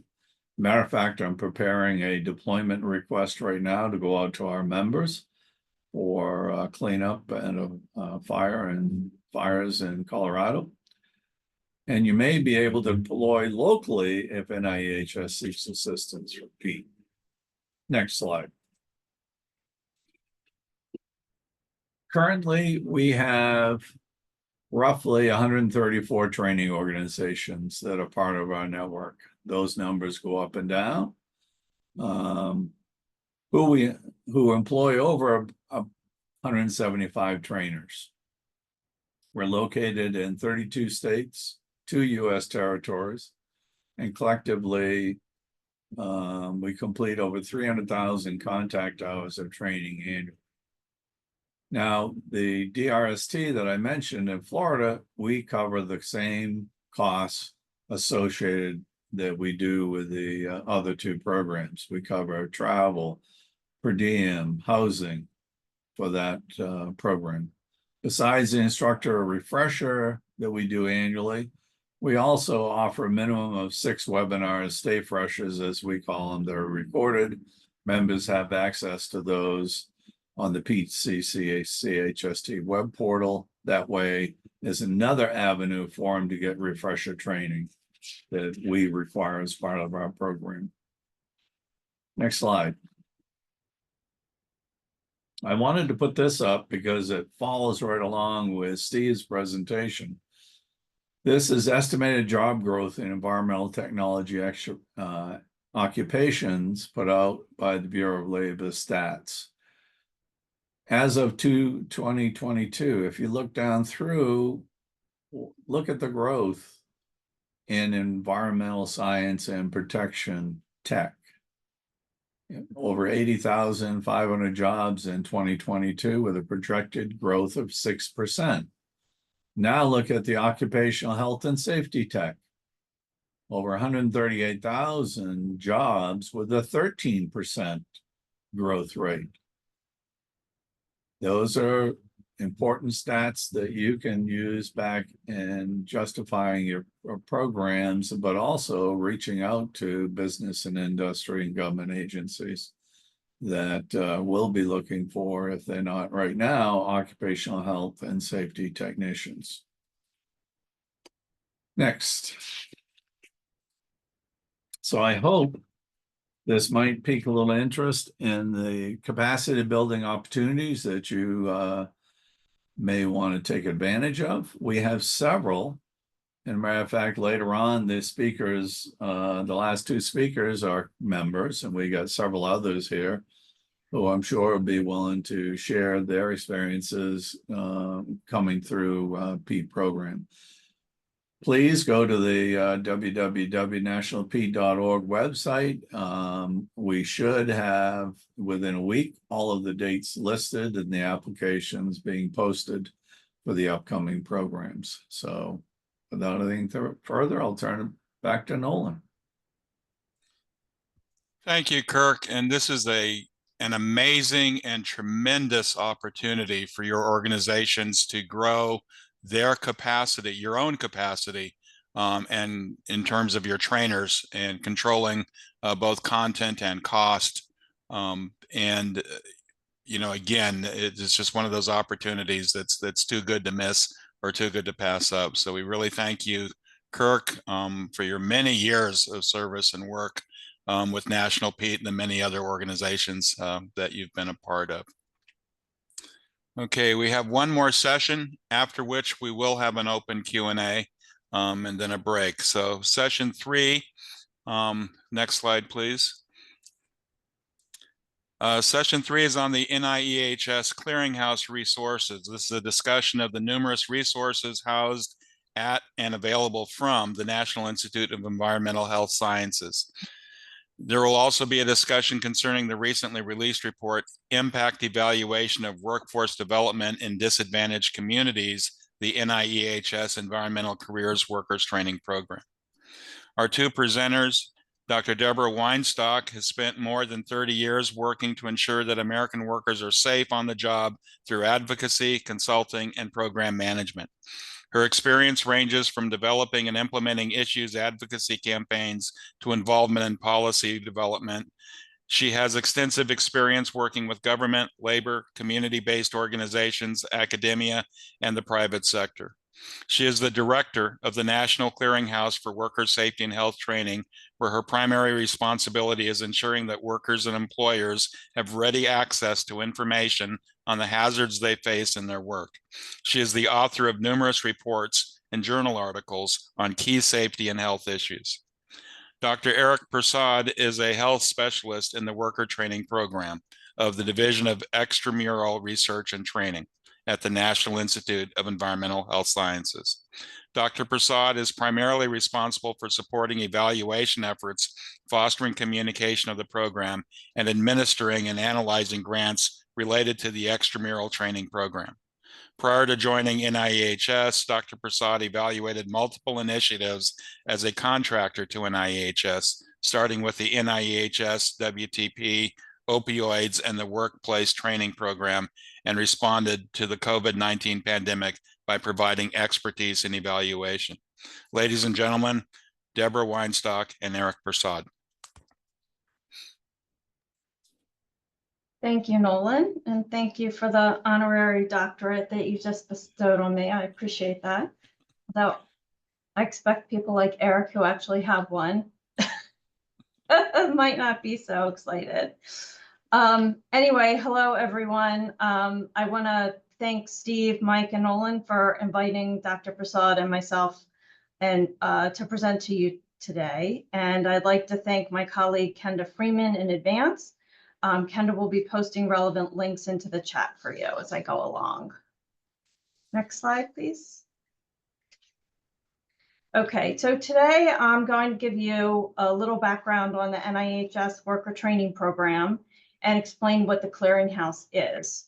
I'm going to share a bunch of the resources that we have that might be useful to you, and then Eric is going to talk about our evaluation resources and to share what we think is an exciting report that looks at the impact of our environmental career worker training program. Next slide. And next slide again. Thank you. So the worker training program was established under the Superfund Amendments and Reauthorization Act, or SARA.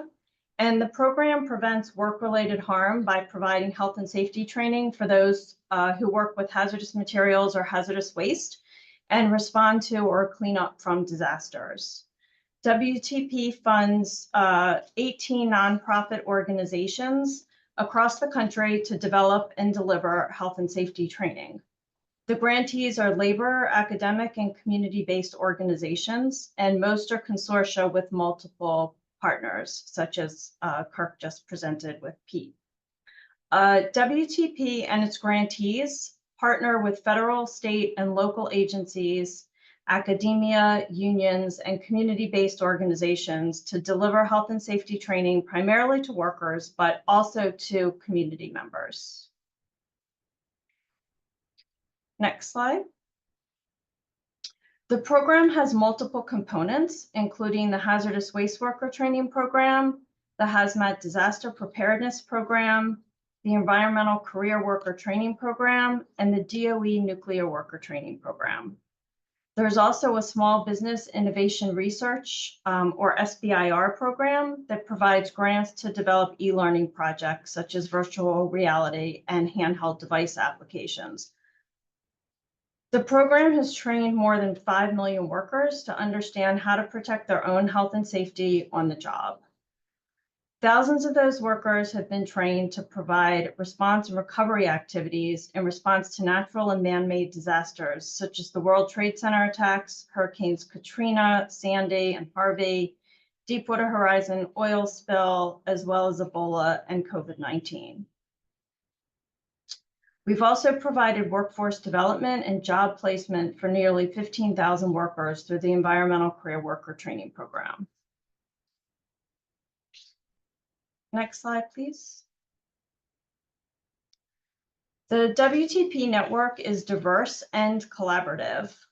All entities that are part of WTP's network support the mission of protecting workers and their communities from harmful exposures.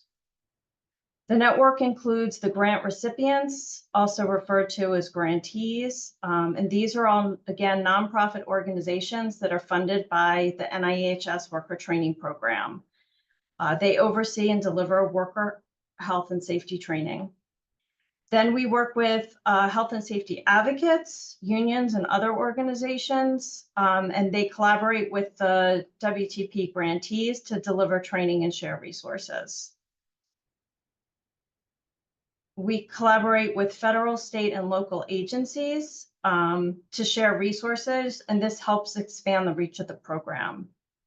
And then the Clearinghouse, a national resource that provides training tools, technical assistance, subject matter experts, and more. Next slide, please. Okay, so the National Clearinghouse for Worker Safety and Health Training, or the Clearinghouse, is specific to and funded by the NIHS Worker Training Program.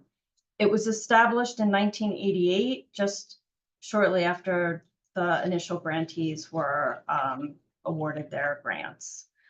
So the way that we think of it, the Clearinghouse itself refers to the staff and the services they provide, as well as the website. So the staff at the Clearinghouse can provide technical assistance, program support, and communication services.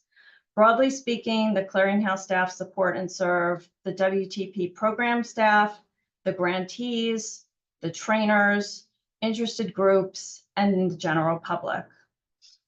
The Clearinghouse website is a national resource that houses curricula, webinars, reports, weekly news, and the like. And it's a central place to collect, organize, and distribute information and resources about worker safety and health. Next slide, please. And the next one. So this is just an overview of the tools and the resources that we provide. And you can see in the top right of the slide, the link to the Clearinghouse page. So the Clearinghouse develops and provides access to several training curricula, tools, and resources. Some of those include training tools and booklets, and those are training tools on hurricanes, wildfires, infectious diseases, and other topics that are available in different formats, including PowerPoint slides and hard copy pocket-sized booklets.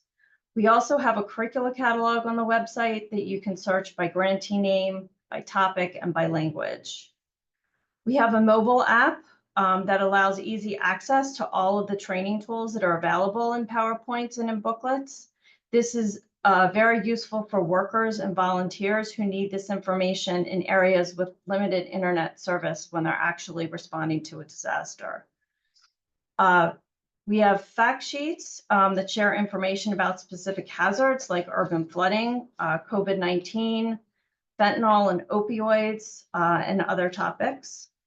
Reports that share state of the science, policies, and worker training gaps for specific topics, like infectious disease, urban flooding, climate vulnerability, and recovery-friendly workplaces. Other tools include sharing best practices and guidelines for workplace training or prevention programs. For example, we have a new resource called Building Blocks for a Heat Stress Prevention Training Program, and I'm going to mention this a little bit later.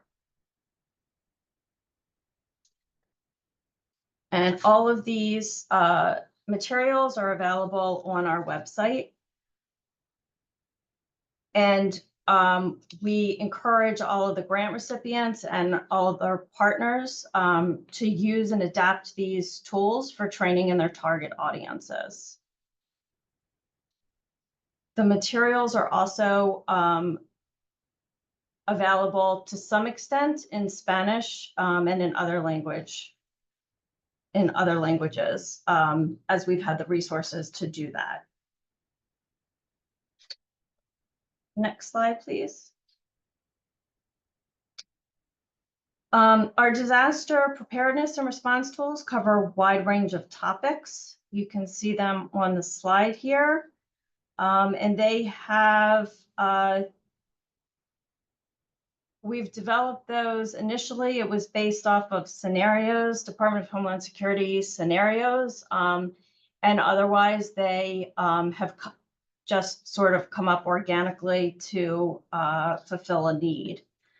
Some of them are full-blown curricula, such as the opioids in the workplace, prevention and response, and our disaster worker resilience course, which include an instructor manual. Others are simply what we call training tools or slide decks. Next slide, please. So our training tools are available for trainers to use to deliver health and safety training to workers and to communities. The booklets are pocket-sized guides that are helpful when responding to disasters and emergencies, and can be used as a handy reference guide for people who have taken the training. The training tools cover multiple disaster preparedness and response topics, such as protecting yourself while responding to wildfires, hurricanes, floods, and earthquakes. Information is available in several modalities. We have, like I mentioned, the PowerPoint slide decks, booklets, and the mobile app. And it's important to note that these are awareness level materials. They are not for people who are going to be performing operations level activities, but they're awareness level materials that introduce the topic, and the slides can be customized to your audiences. We do not feel like we have total ownership over these. We develop them. We know that the grantees represent a broad number of industries and occupations, and we can't customize them for each of the grantees. So we encourage everyone to take this as the base information that you can then customize for yourselves. The mobile app launched in June of 2023, and it enables access to saved training tools offline. It provides easy access to all of our training tools, especially in areas with limited internet service. So once you've downloaded it, the content is there. And it does include both the material that's on the slides themselves, but we also have instructor notes at the bottom of the slide decks, which provide a lot more information, obviously, than can be provided on the slide itself, but including the resources and references that were used to develop the content. Next slide. Oh, I'd also just mentioned that there is a lot of real world application for all of these materials that, for instance, the hurricane materials were developed initially after Hurricane Katrina. We developed the safety awareness for responders to hurricane, protecting yourself while helping others. And after Hurricane Sandy, we created our mold cleanup and treatment orientation, as well as a guide called NIHS Disaster Recovery Mold Remediation Guidance, Health and Safety Essentials for Workers, Volunteers, and Homeowners. Overall, the program trained more than 23,000 workers after Hurricane Katrina and more than 6,000 after Hurricane Sandy. And the Clearinghouse provided tens of thousands of booklets to distribute that we distributed in language such as English, Spanish, and Vietnamese. Okay. For fact sheets, technical briefs, and reports, again, they share health and safety tips or guidance with workers and communities. And the reports share the state of the science, policies, and training needs or gaps that we've identified. The worker training program is part of the National Response Framework, which guides the nation on how to respond to all types of disasters and emergencies. And if the framework is activated, then OSHA may ask the worker training program for training technical assistance or resources.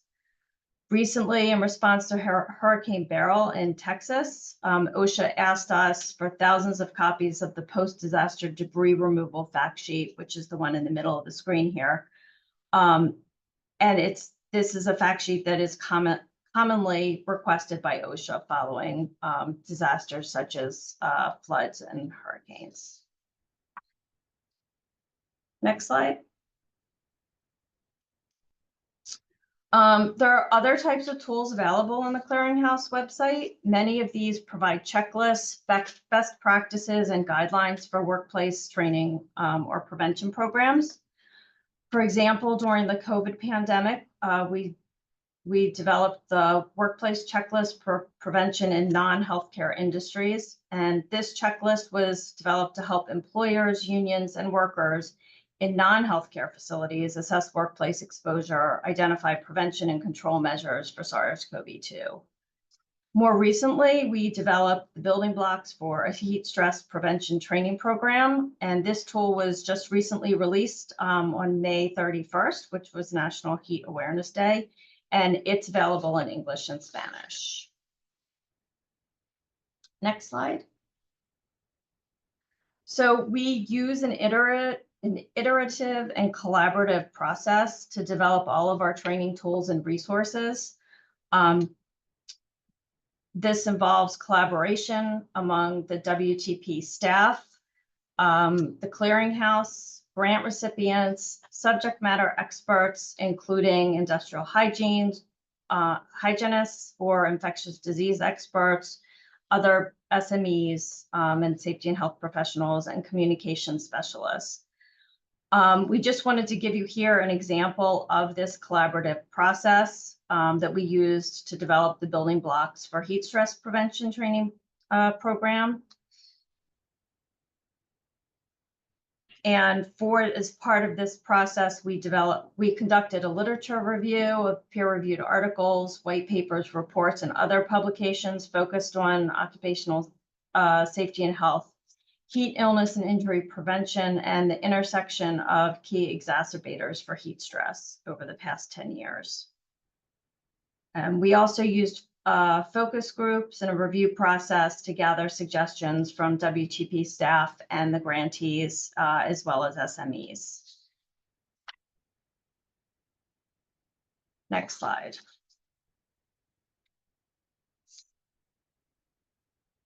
All right, so that tool, which I think Kenda put the link to in the chat here, is organized into 5 sections and has an appendix that includes a glossary of terms and helpful resources from federal agencies and nonprofit organizations. And in each section of the tool, you'll find questions to guide individuals through an assessment to determine what strategies are needed to better protect workers from heat stress on the job. Again, the glossary of terms and definitions, useful charts and engaging infographics, and then links to relevant resources from CDC, NIOSH, OSHA, or nonprofit organizations. So like I said, the tool is pretty new, but it has been well received and cited in multiple magazines, articles, and editorials. Next slide. Okay, we also have held a number of webinars. And we have a webinars page that provides access to the recordings from all of these webinars. Topics include environmental justice, evaluation, infectious diseases, opioids, and urban flooding. And you can search the page by topic or by date. Next slide. We also have a weekly newsletter that includes any new materials we produce, as well as relevant health and safety news and events, and links to other safety and health resources that might be useful to health and safety trainers. There's also the QR code to link to the curricula catalog. And in the curricula catalog, you can find the various curricula produced by the grantees. For example, HAZWOPER courses, lead and asbestos abatement courses, emergency response, and others. Next slide. All right, and with that, I will turn it over to Eric, who will cover our evaluation resources. Yeah. Thank you, Deborah. Appreciate it. Good day, everybody. Like mentioned earlier, my name is Eric. And what Deborah was being very humble about is just how deeply impactful this program really is. It isn't just, there's a bunch of resources, we hope you use it. It gets used heavily throughout our community, throughout the broader reach of occupational health and safety. For example, when I needed to get my HAZWOPER 40, right out of school, I got it through the worker training program without even knowing it, right? And I got my 40-hour HAZWOPER, I was able to get to work. And because we didn't have a safety person in this construction company doing hazardous material work, we would oftentimes go and get information that was related to the worker training program for safety information without, once again, knowing it, because that's how wide this material is. And when I started to get into more of an academia role, to finish up degrees and things like that, grad school, I was looking up fentanyl resources. And once again, that is worker training program material, once again, without realizing it. So you may be using some of these resources already for your constituents and may not even realize it. So that's why we implore you to take a moment to look at it, see what's out there. It may be helping you greatly. So I'm going to talk a bit more about those specifically related to evaluation. So next slide, please. Imagine it's Kenda. So we have a minimum criteria. We don't just gung it.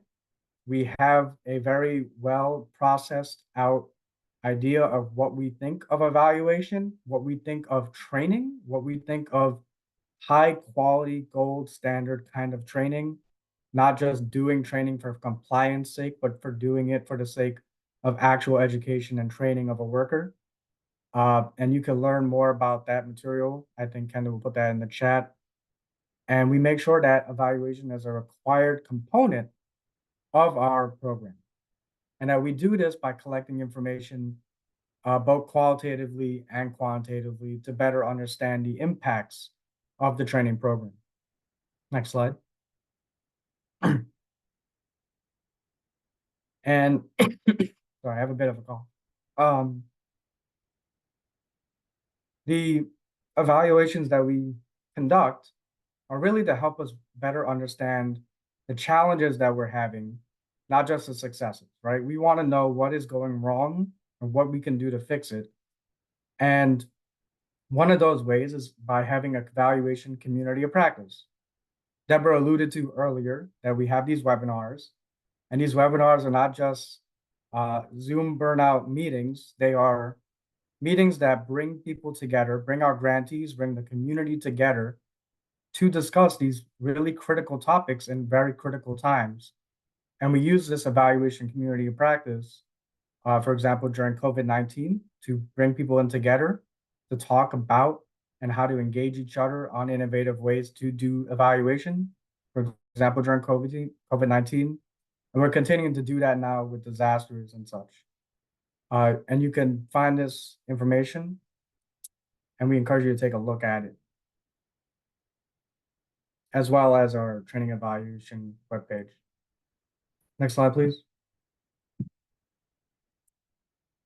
And one of these programs that we recently looked into was the Environmental Career Worker Training Program. And this is a program that for over 28 years has focused on training to turn around the lives of people from environmentally disadvantaged communities, disadvantaged by lack of training, by contamination, to give them sustainable careers and has reached over, as Deborah mentioned earlier, 14,000 people with an average job placement rate of over 70%, targeting folks who are from underserved and unemployed communities, who may be homeless, formerly incarcerated, and just generally in need of help, right? And we do this by providing technical and life skills training, and have been recognized at the highest levels of government for its excellency in doing so. Next slide, please. Thank you. So we conducted an evaluation of the last 10 years of this program from 2014 to 2022. And we found that for every $3.5 million of federal annual investment, we were getting back a 28 times return on investment, nearly $100 million economic return every year. Now, what does that mean? It means that there was an effect on earnings. People were just generally making more money than people who weren't graduating. People were making greater wages, they were working greater hours, and they were having greater opportunities for promotion because they were showing that they had been taken from a pool of candidates, had the higher level of training, and were able to show with a level of trust because of the training that they had, that opportunity to move up more quickly in their community and in their workplace. It also reduced costs in safety and related costs to that because employers didn't have to worry about getting into the safety training. It also reduced the likelihood of people getting into serious injury and serious safety incidents because of the heightened training and awareness of their workplace and to better protect themselves. Now, that doesn't mean that there were less instances of accidents and injuries, because now that people were empowered and more knowledgeable of how to do so, they were still reporting it. There was less fear of retaliation, better understanding of what their rights were, but the ability to avoid that serious harm. There was cost saved in hiring because employers in these communities knew and trusted these programs to produce excellent workers and didn't have to spend as much looking to hire folks, and which also reduces on the time that it takes. And many of our trainees come from backgrounds where they may have been formerly incarcerated. And because of that, they were less likely to enter back into the criminal justice system. And those costs were helped to be reduced. Next slide. And I know that numbers are great. They're really important. But we knew that it wasn't just about numbers. When we looked at this evaluation, we need to look at people. And we recognized that through this process, through interviews, through looking at the people who've taken these trainings, that these basic life skills help to build the confidence in folks. It help to give them the financial stability and ability to give back into the community and give them opportunities for leadership and growth. We've had amazing success stories. For example, one woman ended up becoming mayor of her community, and we also have even more success stories. Next slide. For example, we have Mr. Abels, who had no technical education and a reading disorder, and through the support and the program support that he was able to get, was able to get hired in commercial driving and has had a stable career since. And then there's Miss Graves, who was a single mother of 7, and following Hurricane Ida, she became a licensed mold remediation contractor in Louisiana, and she started her own company, which now assists in the partnership with an ECWT grantee, and ultimately leads now in the outreach, the mentorship, and ultimately the employment, right? That's very important here, employment of women in mold remediation services. And why we wanted to show this to you, why we wanted to emphasize this program and this report and everything is to demonstrate that these evaluations can help you better understand the impacts of your program, understand the weaknesses of your program, and the benefits to support your program. So next slide, please. I'm not exactly sure how that one ended up here, but we're hoping to also make you guys aware that we have a video that promotes WTP disaster-specific tools and resources that are available through the Clearinghouse. We have YouTube resources, so we try to use different platforms and such. So I recommend that you check out the QR code on that one. And next slide. So thank you. It was mostly Deborah, but I'm getting some credit here, and I'm gonna steal it. And we're open up to any questions. Thank you.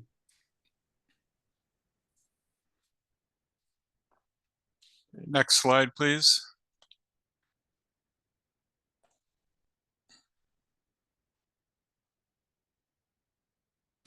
I want to thank our presenters, especially our last two, the undoctored. My apologies for the misquote there. But for Deborah Weinstock and Dr. Eric Prasad, thank you again very much. Extremely valuable information. At this point, we do have time for a Q&A. So if you would like to participate in the Q&A, please unmute your microphone. If you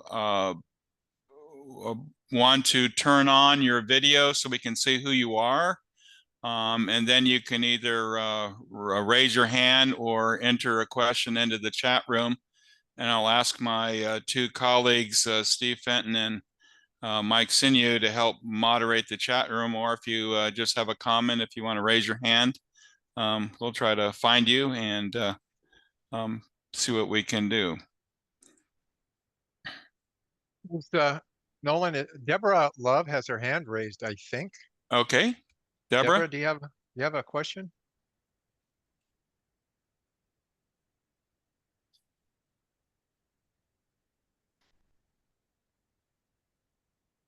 I was trying to copy something from the chat, and evidently I pushed the raise hand, but I wanted to comment that really enjoyed that. Will we actually get the slides from these presentations? yes, all of the presentations will be posted to the KSU JT tab website, as well as a recording of this entire session. Okay, thank you.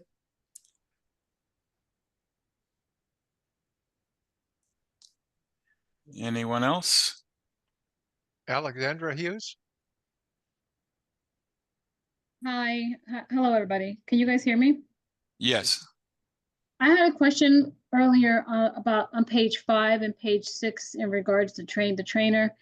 And I'm trying to understand the 5.5 day, are there 3 different courses, or in those 5.5 days, you'll receive training in all the courses that were mentioned?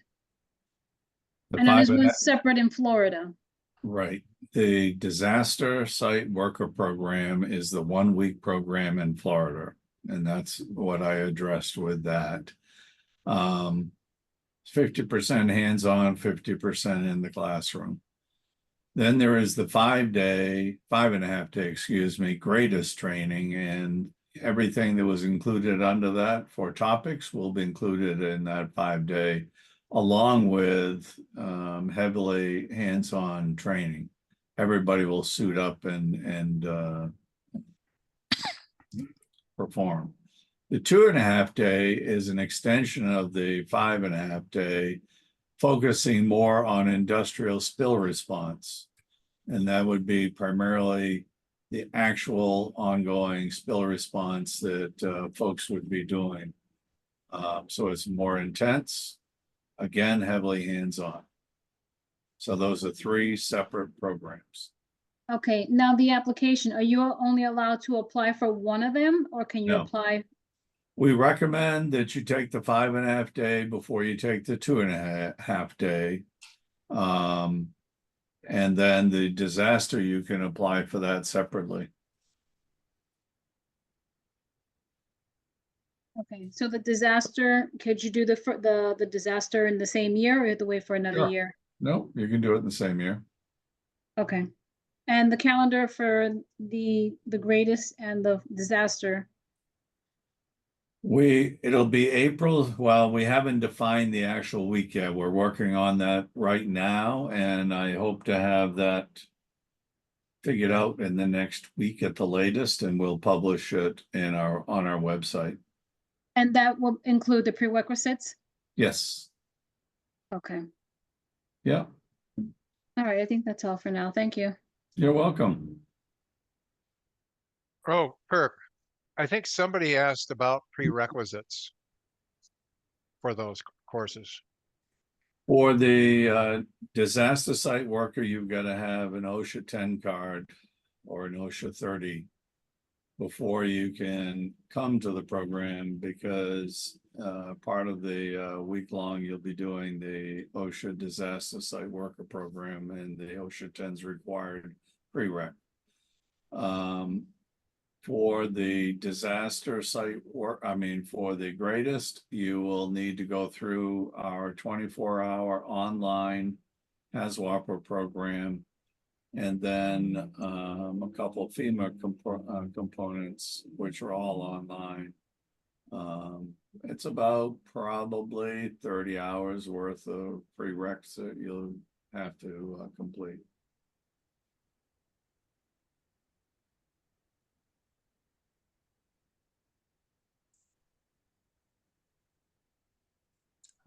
Looks like we have a question from Janet Curley. Can you have an OSHA authorized instructor card and meet the requirement?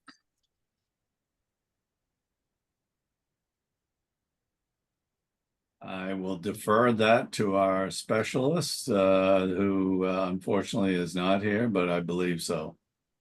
And Janet, you're on silent. You're on mute, which is hard to believe. You're still on mute.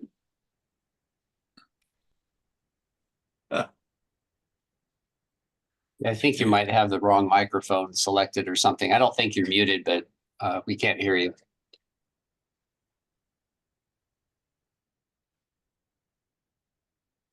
Okay, well. In the meantime, there's 2 more hands raised. Okay.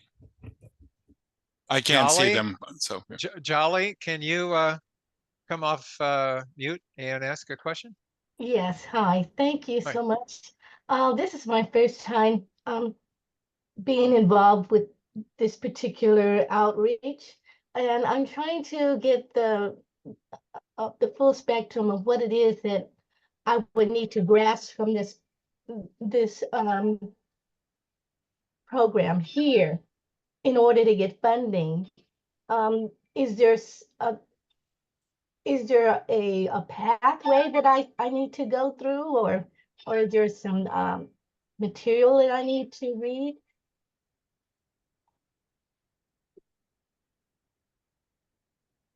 I'm not sure I understand the question. Do you mean in terms of getting an overall grant for the Yes. Brownfield Job Training Program for EPA? Yes, you absolutely said just what I'm trying to ask.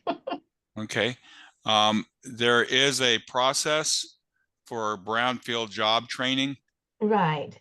And so they just closed a grant cycle, but one will be opening up, and it does take a while to prepare for it. Mhm. So we recommend that you stay tuned. One, you can go to the EPA website and look up Brownfield Job Training, and there'll be information on the grants, as well as if you send us all of your information to Mike Sinew, we can put you on a mailing list for the Professional Learning Community, or PLC. And we do have a call scheduled in September where we talk about the grant process and all of those things. And so, but yes, there is a process for applying for the Brownfield Job Training grants through EPA. And the grants are up to $500,000 for up to 5 years. Okay. Nolan, Yes. and Jolly, I'm going to put a link in the chat box where you can get more information on the program. Okay, and I'm gonna interject and make a call out because I see someone on my screen. I want to call out to Pat Burnson, who has been a mover and shaker, goddess and doyen of all things environmental and environmental training. She is young, but for longer than I can remember, and we and Steve and Mike and Kirk and all of us go back. I want to say over 30 years, even though she's only 39. But again, Pat, it is so great to see you. And I know you came on to witness Mike being honored for his decades of service to EPA. And so we really thank you for being here. But also, if any of you ever run across her or her name or any of her products, she's the lady, and she is a lady. And so again, thank you, Pat, for being here. Thank you, Nolan. Thank you very much. Looks like we have some more things in the chat box. And Alexandra has her hand raised. I don't know if that was from before. Alexandra Hughes? Yes, Or- I have a question in regards to the, am I pronouncing it right when I say DACM or DACM? Yeah, the DACM. Is there a workshop available for that for interested people?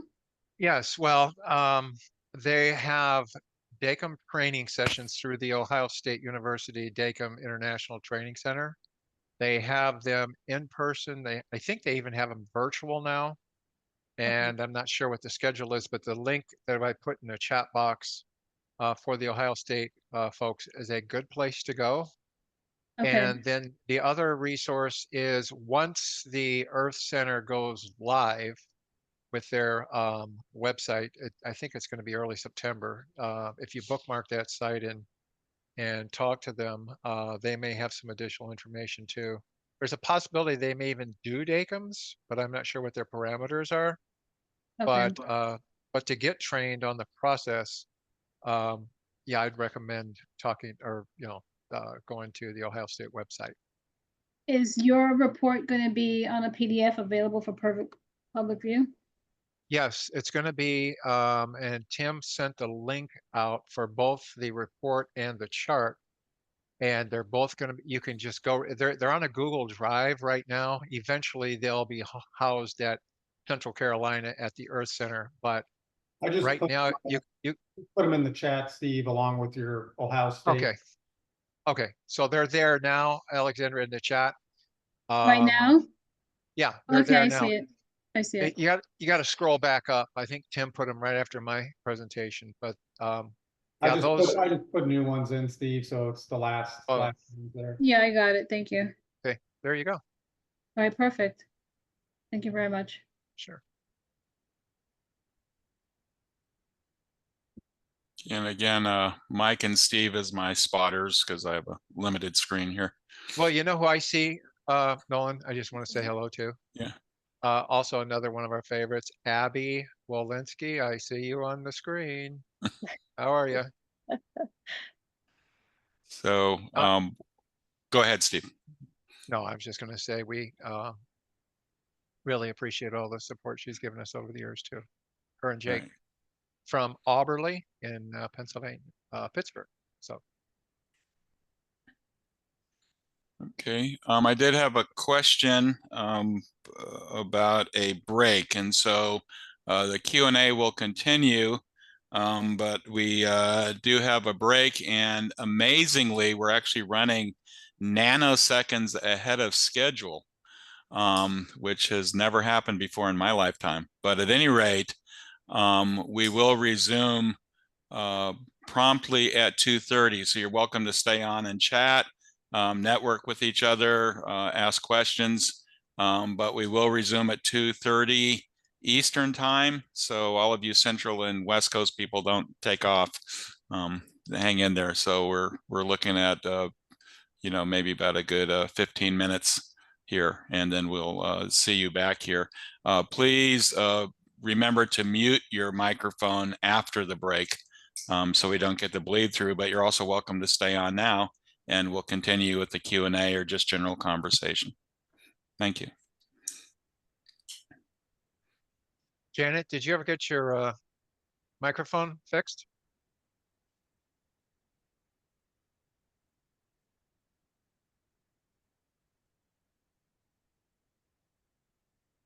Looks like she's there, but the mute button's still on. Somebody finally found a way to mute Janet. She's laughing now, Kirk, so I know she's hearing it. Oh, I know. I'll hear it. It costs a lot, but those Iranian hackers are worth it, you know, if you can get them to. Just kidding. Alexandra, did you have a question again? I see your hand raised. Oh, I'm sorry. I didn't put my hand down. Oh, okay. Just wanted to check.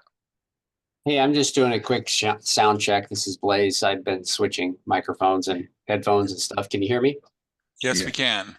Excellent. Thank you. Okay.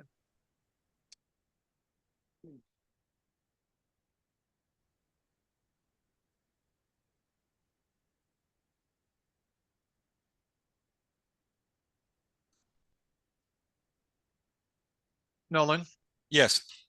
good job on the MC duties. I don't know if anybody's acknowledged you down in the chat, but great job as always. Well, thank you, but give it time. Are you saying we still have time to go south here? Yes, that's right. Very, very quickly. Turn on your video. Hey, I see Miguel. Is that your coworker, Janet? Move forward. Hello, I'm Miguel. Miguel, how are you? I'm doing well. You might know this is Cheryl. Janet, you live, you speak. Yes, can you hear me?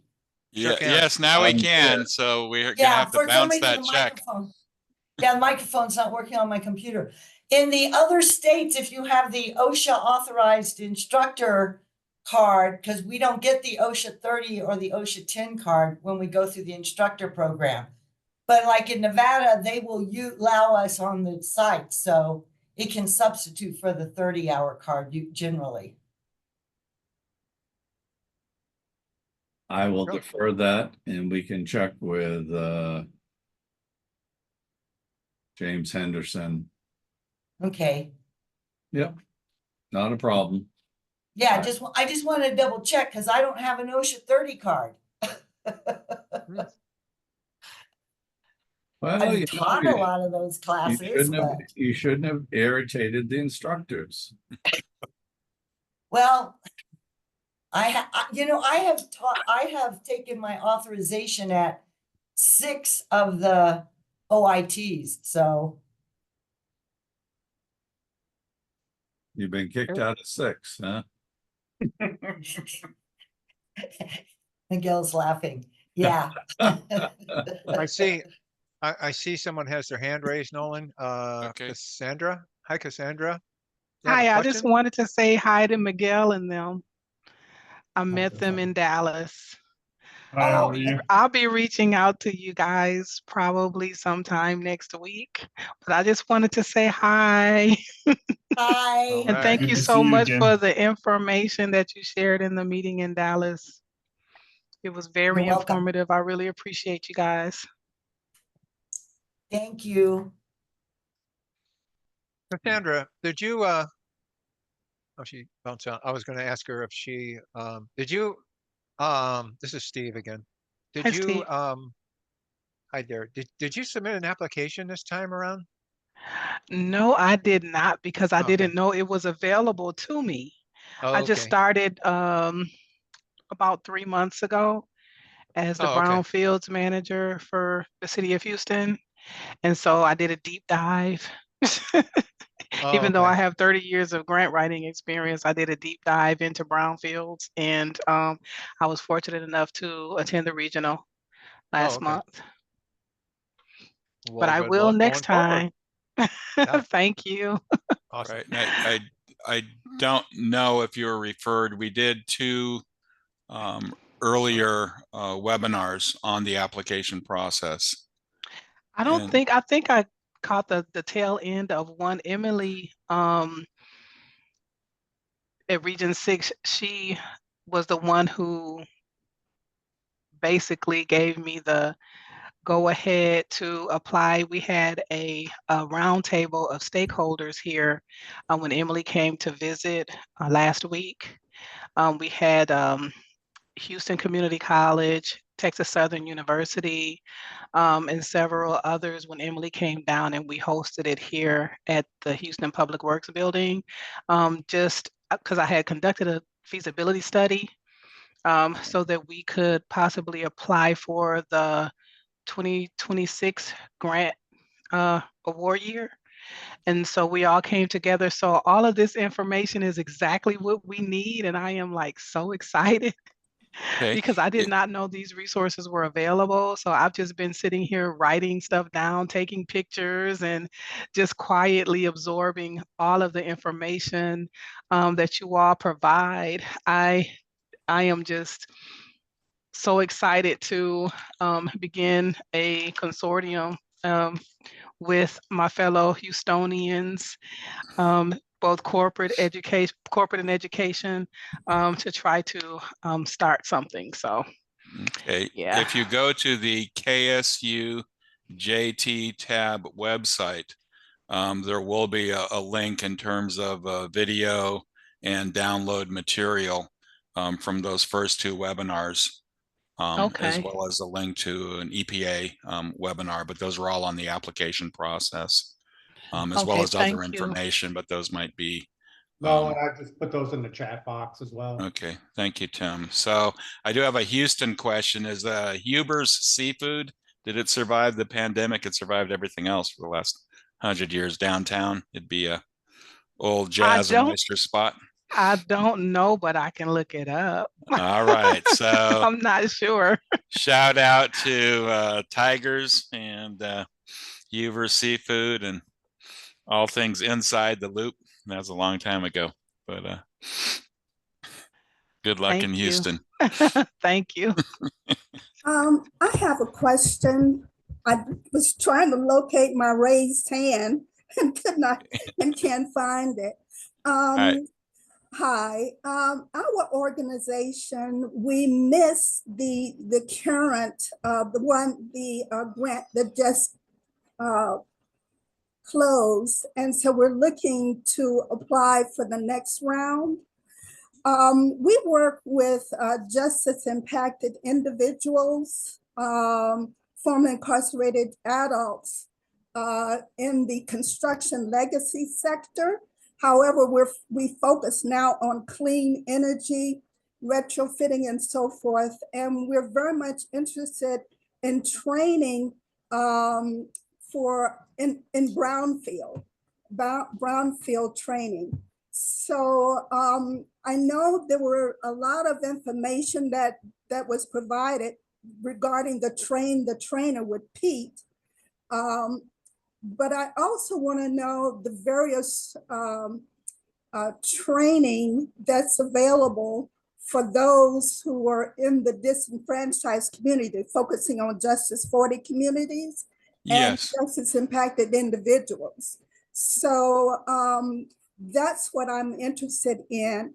And like I said, we're brand new to this, but we have a consortium and we're working with also Cerritos College and El Camino College on EV maintenance and installation and heat pumps. But we're looking to get involved in brownfield training, particularly with cleanup. Okay, Jean, it sounds like you're in Southern California, is that correct? Yes. Okay, and so that would be EPA Region 10, I'm going from memory here. Is that correct? Nine. Okay. Yeah. So the two things. One, if you have not been, I would advise you to get in touch with the EPA Region 9 Brownfields Job Training Coordinator about what opportunities are there already, as well as, again, if you go to the JT tab website, there's a document, I believe there, and it's called, oh goodness, it's a directory of environmental job training programs, but it gives examples of what kinds of training are being given at different programs. It's called the Employee Job Finder. It's certified. Yeah, it's called the Certified Employee Job Finder. Certified Employee Job Finder, and it's a little dated. And Matt just dropped in the Region 9. I think that's Amanda Pease. I don't know if Yeah. he's going to mention her name. But Yeah. that Certified Employee Finder Mhm. is a document that Nolan's referring to. It hasn't been updated for probably 6 months, but it does have a list of all the job training programs we had up until we went to press with it last time. And it has it by state, by city. I mean, you can kind of see where the job training programs are. That might give you some help in kind of looking at the programs and seeing what they offer besides the technical training. It also lists the soft skills or other training that they offer along with it. So it gives you kind of a complete picture. There's also contact information. So if you wanted to get a hold of the Los Angeles County Conservation Corps, for example, it has contact information for you there. And I can put the link to that document in the chat. Okay. That would be helpful because I do have a meeting with Amanda. I believe next week with a couple of members of our board. And so we're very much interested in starting a brownfield training program for justice impacted individuals, primarily in Compton and South Los Angeles.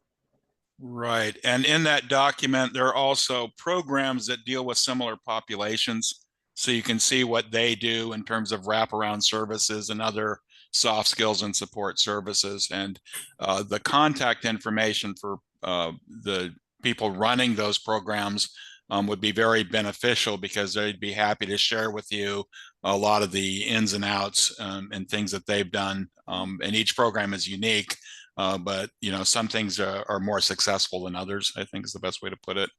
And so some of these programs are very successful. So yeah. Okay. And one more thing, I did reach out to LA Conservation Corps, so they're kind of hard to reach. So I'm hoping. Oh, okay. Yeah, I'm hoping to be able to really get current contact information from Amanda or whomever. So we can Okay. get started.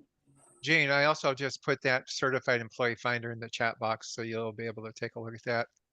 And one of the programs that we have that works exclusively with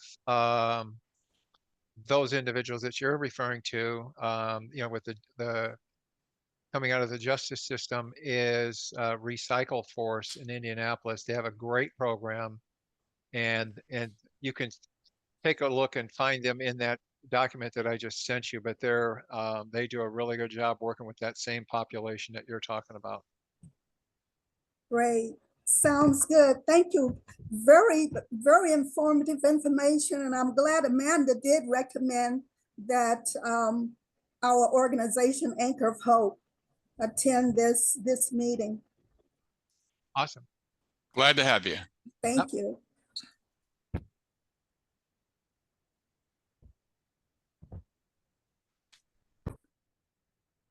And welcome back, Alma. Yee.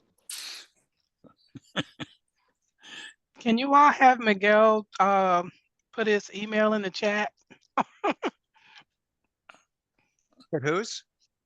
Miguel Vigil. I think that's how you say his last name. Oh, from Santa Because Fe? I was supposed to get information from him from for Train the Trainers at the conference, but I had a death in the family and I had to leave really quick.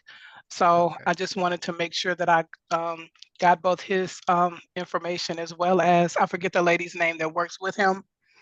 Both you guys' emails. Janet, yeah, both of you and Janet's emails. Okay, so it Can looks you give like me Janet's too? Miguel just posted. And okay. Thanks, Miguel. Janet, right. Yep, And both you guys. and there's another Matt Woshi just put an example of a Justice Serve community group. The city of Springfield, they do a great job. So another contact. So there's a few there that might help you. And Janet just posted her contact information also. Yeah, I need trainer information. Thank you so much.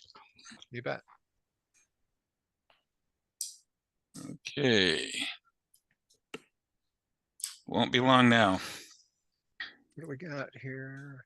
2:30.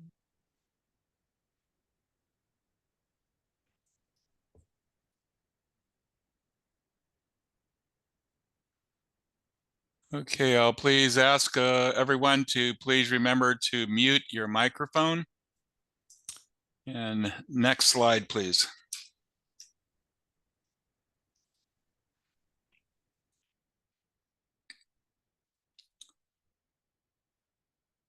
Our next session, session 4, is on the Environmental Justice Clearinghouse, and this is a demonstration of resources available at the Environmental Justice EJ Clearinghouse. Stacy Labatos works with EPA's Office of Environmental Justice and External Civil Rights. As the programming and learning specialist, she works with subject matter experts to support staff and external partners address the disproportionate impact of pollution on underserved and overburdened communities. Stacy brings her experience in project management, instructional design, and cross-cutting issues to design learning alongside participants and share in aha moments. Outside of work, you can find her eating watermelon on the beach with her family and friends. Ladies and gentlemen, please welcome Stacy Labatos. Hi, everyone. Thank you so much for the warm introduction. I'm happy to be here, and I will jump in and show you the EJ Clearinghouse. I didn't get to see the session before me, but it sounded like it was also a clearinghouse. So I'd love to, chat there too. So let me, and I also put the, oh, did it work? There you go.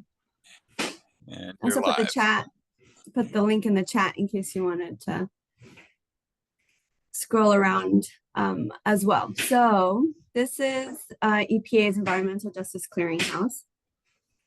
And the way it came about was it was part of the April EO that was signed last year on revitalizing our nation's commitment to environmental justice for all. And in that EO, there was a mandate for EPA to work with the Council for Environmental Quality and the Interagency Council to develop a database or an online clearinghouse that compiles environmental justice information that can help support practitioners, academics, anyone that's looking to advance that practice. So I will say that this isn't a publishing house. So anything that's included already exists online. And I like to think of it as a curated table of contents.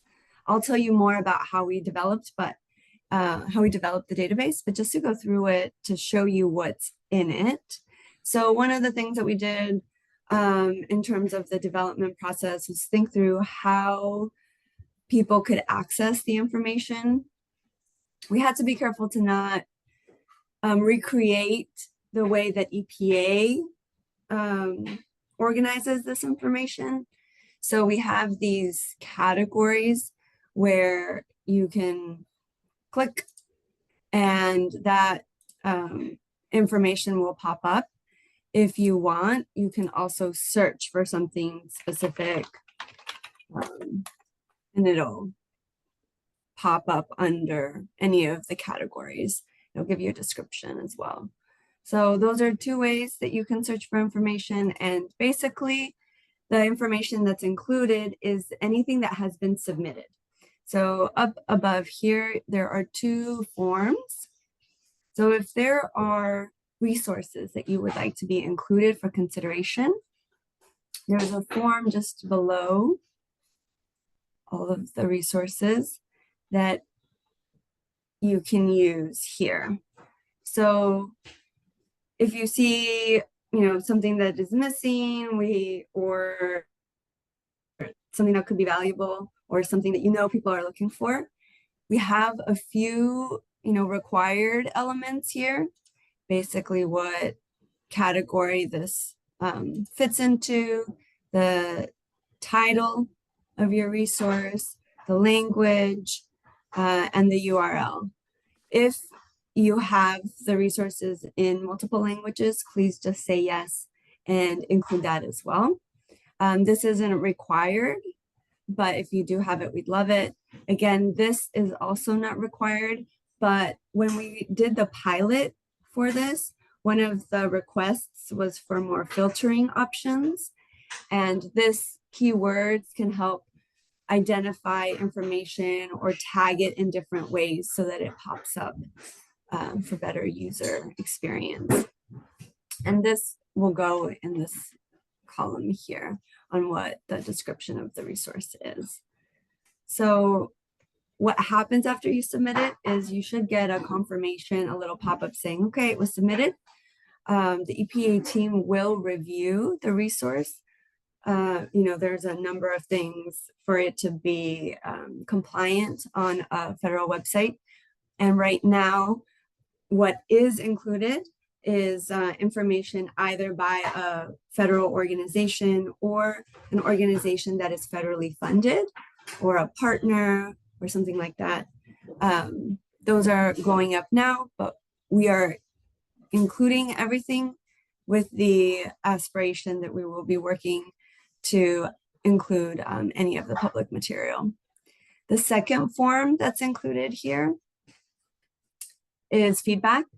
This will just pop out. And this is more user experience. So, did you find, you landed there? Did you find what you were looking for? Or you think, there are different ways that this could be improved, but you're not exactly sure what. Here are some ideas. Or, you just want to tell us your thoughts. Please go ahead and do that here. You'll submit that. We'll get a little pop-up that it's been submitted. And I share that because the EJ Clearinghouse was mandated under this EO. So we had a short turnaround time to develop it. And what we have now is the first iteration with the expectation that we'll have a version 2.0. We have that pilot information that I mentioned earlier on some ideas. We'll have this feedback that we received through that second form. And then we'll continue to improve it based on the type of content that is submitted. That is a really quick rundown now. I'll let you ask any questions that you might have, and I can give more about the development process if that would be of interest.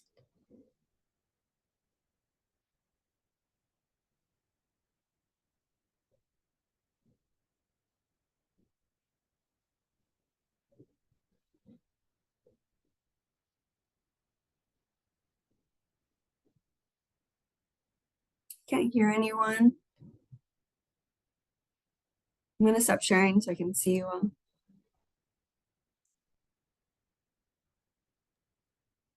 I can pull it back up though if anybody wants to go through it again.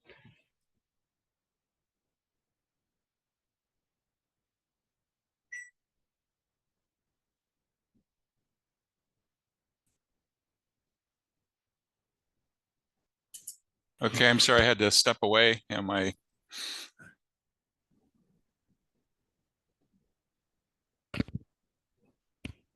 It's okay. I don't see any questions. Okay, so are we on to the next? I think so. Okay, all right. Well, thank you, Stacy, very much. That was very helpful. Yeah, of course. Our next session is on session 5 is on Brownfield's National Tab Resources. Next slide, please. Blaise Levin is the Executive Director, Technical Assistance to Brownfields or TAB program, and the Executive Director of the KSU Center for Hazardous Substance Research. Blaise helps create and coordinate teams of university scientists, engineers, and other partners to address important technical issues facing our society. From 1997 to 2007, he served as Technology Transfer and Outreach Programs Manager for the center, with funding from the Environmental Protection Agency. This included oversight of the technical outreach services to Superfund and Native American communities programs, as well as the TAB programs. He currently oversees several TAB programs which assist local governments in 21 states and tribes nationally. His expertise is in environmental assessments, strategic goal setting, and project feasibility and planning. Ladies and gentlemen, please welcome Blaise Levin. Hello, everyone, and thanks, Nolan, for that lengthy but introduction. I've been around a long time now, I guess, doing brownfields work for a while, and I've really enjoyed getting to work with folks like you all. Today, I'm going to talk about kind of the bigger picture of brownfields and the technical assistance we provide. And I'd kind of like to, kind of with the goal of challenging and maybe illustrating the importance of how folks involved with job training, brownfields job training in communities, you know, need to connect with all the players, right? To do a good job, to have a viable program. And I'll give a few examples of how TAB can kind of help you do that. Next slide, please. Okay, so had a good introduction really with Patricia Overmeyer's remarks at the very beginning, but in the big picture, the EPA Brownfields program provides funding and technical assistance to local governments, regional governments, and nonprofits and tribes to address environmental components of redevelopment projects that are going to have a community benefit. So, you know, the 4 points listed on the slide, the first point is the EPA provides brownfields multi-purpose assessment, revolving loan, and cleanup grants that, again, the local governments, regional governments, nonprofits, tribes can apply for to do primarily assessment and cleanup of brownfields. They also provide funding to state and tribal brownfields programs who can offer assessment and cleanup to communities who request it, and also provide sometimes a regulatory framework within that state or within that tribal jurisdiction to kind of an orderly way to redevelop brownfields, get them cleaned up and redeveloped.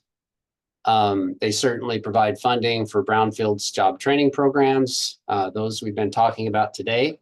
And then they also fund various technical assistance programs, such as the TAB program that I'm with. So the overall goal, though, you know, in all of this is to help communities repurpose brownfields and other types of contaminated sites or potentially contaminated sites, like the former VA facility on the left, lower left in the photo, into community assets that, you know, only that community knows what they need. But in this case, they needed a homeless center for children. And so that's what they converted that into. And, you know, that's why we're all in business in the end of it all. Next slide. And so these funds and technical assistance help these local governments, nonprofits, and tribes, regional governments, kind of march through a process that can be really summarized in 3 steps when repurposing these brownfields. Step 1 is planning, and involves a number of things, as you can see on the slide. Step 2 is addressing the environmental issues. So that's primarily doing environmental assessment and cleanup work if it's needed. And then step 3 is preparing and redeveloping the site according to the plan, its reuse plan that was determined in the planning stage.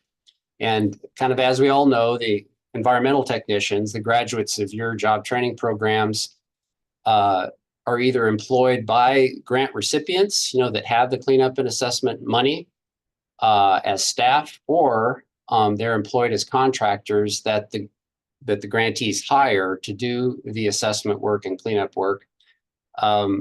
What I want to say also, though, and as we've seen earlier in the charts that, you know, showing different types of environmental technician work and how they relate to other career fields, job training program graduates can really help with the planning stage of things, as well as the, you know, preparing for redevelopment. So I'm going to hit on a couple of things there, but let's see the next slide.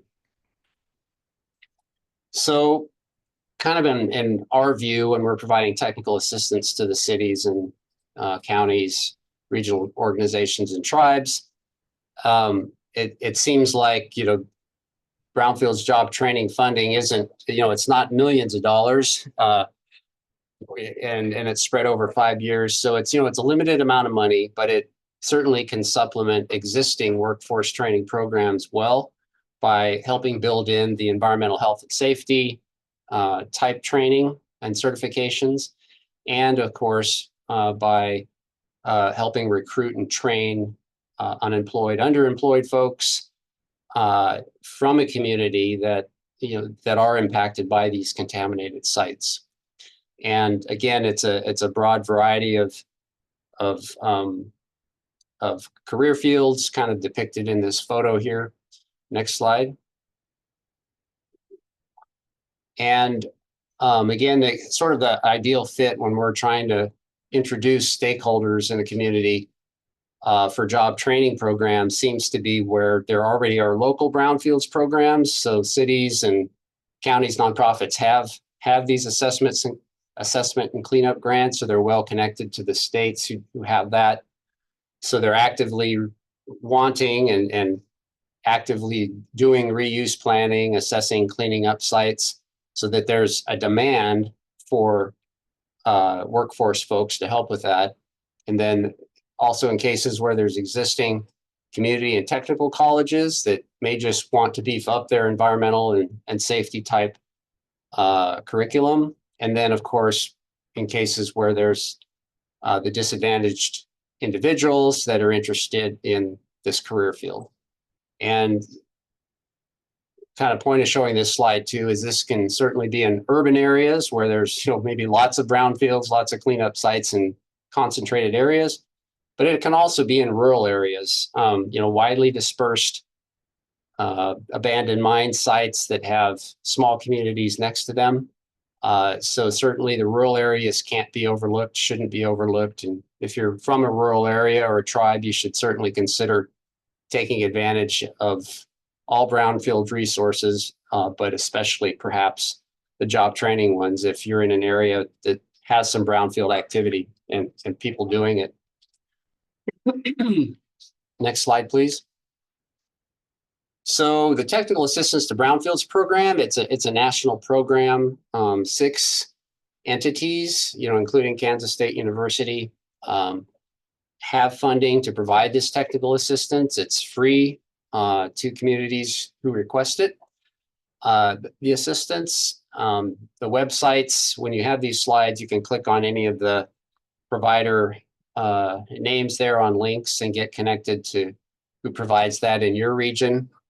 But in our case and in most of the TAB's cases, we've got a lot of expertise and a lot of people right now with expertise in planning, environmental engineering and sciences, and economic and community development that we can organize around a program or a topic and get people helped with.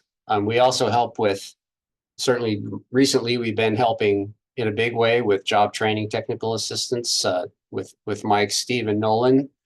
So we do have a web page now. We've got past successful grant applications you can call up and look at to see what's involved in writing a competitive proposal if you're interested. And with that, I'll ask for the next slide. And so some examples of ways TAB helps those local governments and regional and tribal entities. In step 1, the planning step, we help advise them on how to create an inventory of potential sites that they may want to develop if they're prioritized and if they're recognized that could meet a community need. We can do that by working with cities that already have, say, a GIS or planning department. They can generate their own maps. If they don't have something like that, we created the Brownfields Inventory tool, which is online. Just go to our website. You can find it in the eTools section. It has a companion mobile app, and it's very easy to create an internal password-protected inventory of potential brownfields the city or town may want to redevelop. And one thing we can also do is actually give training to job training students. In fact, I saw Matilda, Tennessee I still see you right now, Matilda, on the screen here. And years ago, I did a 4-hour workshop for one of her classes. And, we all learned how to use BIT, and we also inventoried a certain area of New Orleans. And so on one hand, we trained students how to do it. On the other hand, we helped the city. So that's like the sweet spot for us. So that's something we can do. That's a skill that's good to have with our job training program students. Next slide. Oh yeah, there's a little map. Okay. Another way we help in the planning step is we help those local governments or tribal governments engage their community, take input on how their brownfields could be reused, and set redevelopment goals. So in this case, there's a former floor tile plant in Zanesville, Ohio. Myself and a colleague have convened a meeting for Zanesville city government. Community members come, we run them through some small group exercises. We come up with preferred reuses for that site, and then we have landscape architects draft up what that might look like. And what I want to say about this is the process is very simple. Again, this is something job training program students can learn. They can learn the process anymore. There's so many drafting programs and SketchUp things that probably get taught in community and technical colleges that if they had those skills and knew this simple process, they'd be a very sought after city or tribal or regional government staff member. So that's, again, something we can give presentations on how to do that, and they could be very helpful out there in local government. Next slide. So once communities or an entity that's trying to redevelop a brownfield site has a plan, maybe after going through these redevelopment planning and get site inventorying exercises and processes, they're ready to write a grant and get it because they've got some good plans. And we've also got a grant writing tool online. It's called TabEZ. It's, again, the grant applicants use this to write assessment and cleanup grant applications, not job training ones. But again, that's a resource we've got, so I'm just letting you know that. We also review draft applications for assessment and cleanup grant applications every fall when that competition happens, just like we do for job training applications that happen in the kind of summer, I guess. Next slide. So with respect to step 2, addressing the environmental issues, we help, again, those local governments who are really instigating the redevelopment work, solicit proposals for contractors to do the assessment and cleanup work. And again, it's the environmental technicians that work for those contractors that help with a lot of this work. Could be doing the site records review and visit there on the left as part of a phase 1 environmental assessment. Could be operating drill rigs and sampling equipment to collect soil and groundwater samples. Could be heavy equipment operators with the right certifications to be doing the contaminated soil removal or installing groundwater treatment apparatuses. And again, something we can do, just feel like helpful hint here. We don't do it a lot, but we could do it a lot if you wanted us to, is we can come and present your classes. I mean, myself and all of our staff and most of our partners are contractors that are familiar with involving environmental technicians in this work, and we can explain how that works, what they can expect, and they kind of have a better sense then of maybe what career paths they're shooting for, what it'd be like, so that when they show up, say they get a job and show up on the first day, they kind of have a sense of what they might be doing. Next slide. The third step we help with is kind of implementing the redevelopment plan for the site. And again, a lot of that, it could involve doing economic feasibility studies, it certainly involves kind of getting all the right partners and stakeholders at the table, not only at the end, but at the beginning, to put together kind of the right folks and the right pile of funding to implement the redevelopment. We can put funding roadmaps together. Again, market analysis type work to help determine the most viable reuses of brownfields. And that's useful for recruiting the right kind of developers or the right kinds of partners. So again, we spend a lot of time on that, but as you probably all know, brownfields is really about, how well you can, how effective you can be at forming partnerships that can contribute, something important to a project. And again, so as we wrap up here on my part, I think next slide would be my last slide. Yeah. As you think about, building and enhancing your job training programs, don't hesitate to reach out to us. We're glad to connect you to the movers and shakers in your state and your region, in your city, if we know who they are. But many times we do, or we know how to find out who they are. And if you're connected again to the folks that are actually generating the work that your students are going to eventually one day work for, whether it's a contractor or whether it's as a staff person, that's important. That's a big piece of the puzzle, just like finding those employers, those contractors that are going to be hiring your folks out of your educational institutions. So we don't really have a formal request for services process. You just contact us. So it's a matter of picking up the phone or sending an email. And I know myself and my colleagues at the other tabs across the country, love to help people succeed. So don't hesitate to reach out. And I thank you for your time.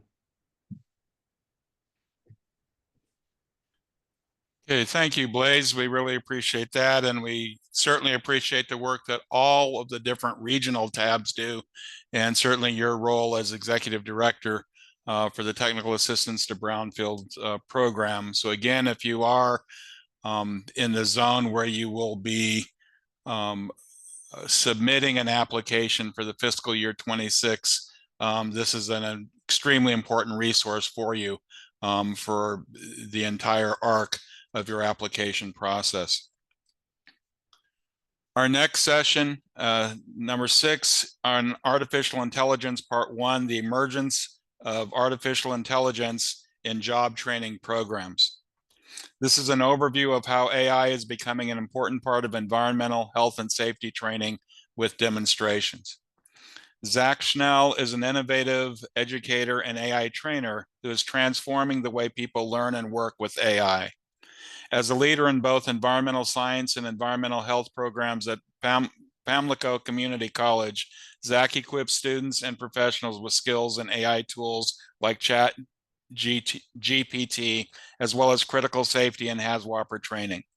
With a passion for making AI accessible, Zach has presented across the nation, sharing insights on AI's role in education and beyond. A former Peace Corps volunteer who spent 2 years in the Philippines, Zach brings a global perspective to his teachings. Recently featured on NPR, he continues to lead the conversation on integrating AI in the classroom, the workplace, and the field of environmental health. Ladies and gentlemen, please welcome Zach Schnell. Hey, thank you. All right, let me set up my screen here for you guys. Okay. We will pop through here. All righty. Hopefully everybody can see everything. And yeah, thank you, Nolan, for the lovely intro. I appreciate that and everything. So I have the wonderful opportunity to speak with you all guys about, well, basically AI, in other words. So what we're definitely going to do here is I'm going to kind of cover basically what AI is, okay, and maybe some different things you've heard about it so far and that kind of stuff. Go over a couple different ways to think about it, about how you could possibly start interacting with it and start utilizing it in any of your work or even in just your personal life for that matter, as well as then going into some specifics about, yeah, like how it's being integrated into, well, environmental health and safety and everything. And so I always like to start with this kind of picture and slide here, where you'll notice on the left a little dark and gloomy, a little on the right, all beautiful colors and everything. Because here is one of the things I like to always mention to people anytime I do give an AI presentation is that AI, personally, I definitely believe this is an opportunity to really recreate or really redesign some things. And in this case right now, I'm definitely looking into like the education field and training and all that kind of stuff, because at the end of the day, and you'll see through this, is that AI can give us the opportunity to really free up some of your time, basically. So that way, then you can use that extra time to go do whatever it is you want to do. So wouldn't that be nice? Have a little more time of life, basically. So we're going to dive in here. And so I always like to also start with this little picture. So for you guys seeing this picture here, so this little guy, all right, he's kind of pointing and poking at the amygdala part of the brain, basically. And the amygdala part of the brain is responsible for that kind of like fight or flight mode, you know, that like, oh, fear of change or fear of something going on. And that's the part that's always highlighted when that's happening, because a lot of people at first, when they first come across this AI stuff, it's like, oh my God, what is this going to do? Is it going to take my job? Is it going to cause this and that? Or, oh my God, we're going to become Terminator at some point, right? No, not necessarily, okay? So, but what I want to mention is that AI will give a lot of opportunities for some future things here. And so this is one a quick example, because I know Milady in the next presentation is going to cover a little bit more about this, but I wanted to give you all a general overview. So like some of the equipment that is starting to be used for like trainings and stuff like that, basically, are some of these examples where you all have probably heard, whether maybe on the news or on a advertisement or something, and you can see these different types of like augmented reality as well as virtual reality headsets and everything. And I always like to point out the bottom left picture on here, which looks like just like a regular pair of glasses, because basically this type of technology is becoming smaller, more confined and more capabilities and stuff like that. But basically what this does is this literally, you could put these glasses on and I could turn an entire wall into a computer screen for me, basically, if I wanted to do that, like with this type of technology. So in terms of the training aspect, there's a lot of capabilities that we can do there. So, all right, so let's start with kind of some general information here. So probably what you guys have heard across in the news might have been some of these names in terms of the different like AI models out there. Of course, like ChatGPT is typically the most known or popular one that was thrown out there by OpenAI, the company OpenAI. And then there's Google's Gemini 2, okay? There is Claude Sonnet, and then MS Bing, which is now Copilot. So if you, depending on your organization, I know like if you use Microsoft products, most likely you're starting to slowly get Copilot integrated into some different features such as Microsoft Word, Microsoft Excel. Pretty much you can plan on any kind of programming or programs that are going to be out or that you already use. Basically, go ahead and plan on AI being factored into them somehow, because they're pretty much shoving AI in everything now for the most part, and that'll slowly come out. And then there's another one called Perplexity AI, which I'll give you a demonstration here momentarily. And then another big one, which is through Meta, which is their Llama 3 model, or Meta being Facebook, basically.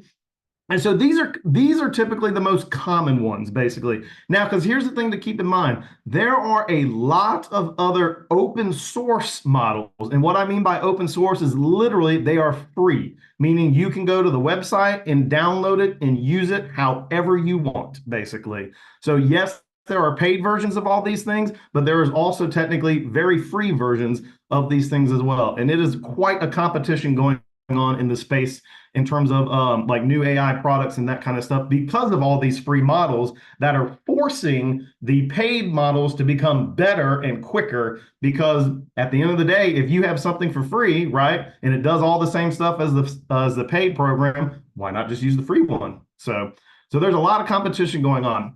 So to explain this, so thinking of like ChatGPT, for example, okay, is it's referred to as a large language model. And what that means is so if I say like once upon a time, probably is what you thought, right? Or then the next one, if I say at the break of dawn, maybe there, okay? Or, and then the last one I say in the heart of, this is where it could vary. I've heard people say in the heart of the storm, in the heart of Texas, in the heart of the whale, and this is where it can vary. And basically, and the reason this matters is because depending on the context that you give it, that will determine what type of outputs it will give you. So it's pretty common. We all know once upon a time, and then going further. So, but depending on, say, your background or where you're from, yeah, you might have a different saying from in the heart of, or and et cetera. Okay. And the reason I mention all this is because what you give ChatGTP, okay, matters basically. Okay. So here I have a little video just of a basic demo, and I'll walk you through it as it's going through. So what I did was, you can see as the videos go, I wrote in, can you write a 15-line poem that rhymes about a tree passing through time? And you just saw real quickly how it just wrote, okay, a poem about a tree passing through time, basically. Then I said, okay, now provide an image that represents the story of this poem. Because yes, this can create images. And you can see in the picture how it just created a tree passing through time, basically, image, okay? Then after that, I said, okay, now please create a Word document that has the poem lines in it that I can download. So basically, what it did was then it took the poem lines there, it put it in a Word document, and then so all I had to do was just download, there's a little, if you can tell in the little blue link there at the bottom, where I can click that link and it just created a Word document for me, basically. So once again, like this is just one quick general example of using ChatGTP, because these things are at the moment, mostly you can upload things such as pictures, documents, a variety of other formats, and which I'll go through a couple other examples here momentarily of how you can use this in a variety of ways. All right. Now, here's the thing to keep in mind, especially when it comes to training and especially when it comes to like education and figuring out how to utilize this stuff and everything. According to the World Economic Forum, these are now the top 10 skills on the rise. And notice it says creative thinking is number one. Not a subject matter expert, but creative thinking. Because after all, just like we all do in our world today, if you don't know something, what do you probably do? You Google it, right? Most commonly, that's what you do, is you Google it. All right. So in the future, just like our little phones, okay, that are like magic wands, is that those give us the capability to literally look up basically anything we want to look up. Okay. And now the big one that I find most important here would be curiosity and lifelong learning, because what that essentially means is, are you able to reskill and relearn new things or develop a new skill throughout your life, for that matter? Because after all, the majority of jobs that we are teaching students about now, basically, won't exist in about like, hell, even maybe like 5, 6 years. A lot of the jobs that currently exist will not exist. So therefore, we have to train them now for jobs that don't even exist yet that will be in the future. So going about that. Okay, so this is my encouragement slide, basically. So hopefully get some people to kind of encourage you to try to use some of these different tools. Because, for example, and there's going to be numerous studies coming out definitely just for a while now. But here is one quick one where basically you can see where they took a group of people using AI and a group of people not using AI, essentially. And to put it simply, is that the group of people using AI did things much quicker, they did it faster, and they had better and typically more accurate work compared to some. And now, just to give that perspective, so you can see here where it says tasks done at 25.1% faster. Well, okay, let's put that in perspective. Let's say if you have an average of an 8-hour workday, all right, and now you have 25% of your tasks are done faster, then that means 8 hours times your 25% gives you 2 hours of save. So meaning now you have, instead of having to work 8 hours, you're now only working 6 hours. And hopefully then with that remaining 2 hours, you can go do whatever it is you want to do, right? Okay.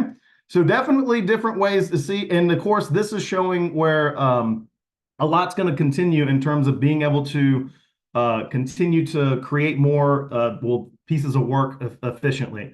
Okay, so another way to kind of wrap your brain around this, all right, in terms of like when you're interacting with an AI and when especially when you're getting ready to use it to work on any project, again, that you're doing, whether it's work related, whether it's a personal project, whether it's, again, just anything you're working on. Right now, you can think of it as like a lazy graduate student, is meaning because it has a lot of knowledge. After all, it's basically trained on, for the most part, everything that's available on the internet. And then now it's being more and more trained on like scientific articles, research papers. I mean, everything basically going forward from there. And so with that, you have to think, okay, if you're talking to like a lazy graduate student, how do you describe what it is you want the student to do? In other words, because if you just say, like you saw there, write a poem about a tree, then okay, it's going to give you something general. But if you are specific and say, okay, write a poem about a tree that says it's the color blue, that a squirrel interacts with it, and also it's growing during the season of fall. Well, you're going to get a very different poem because you gave it a lot more context to work with, basically. Okay. And so there are things like that you have to remember when doing that. So again, it's basically going to be like a little AI assistant, because here's another thing.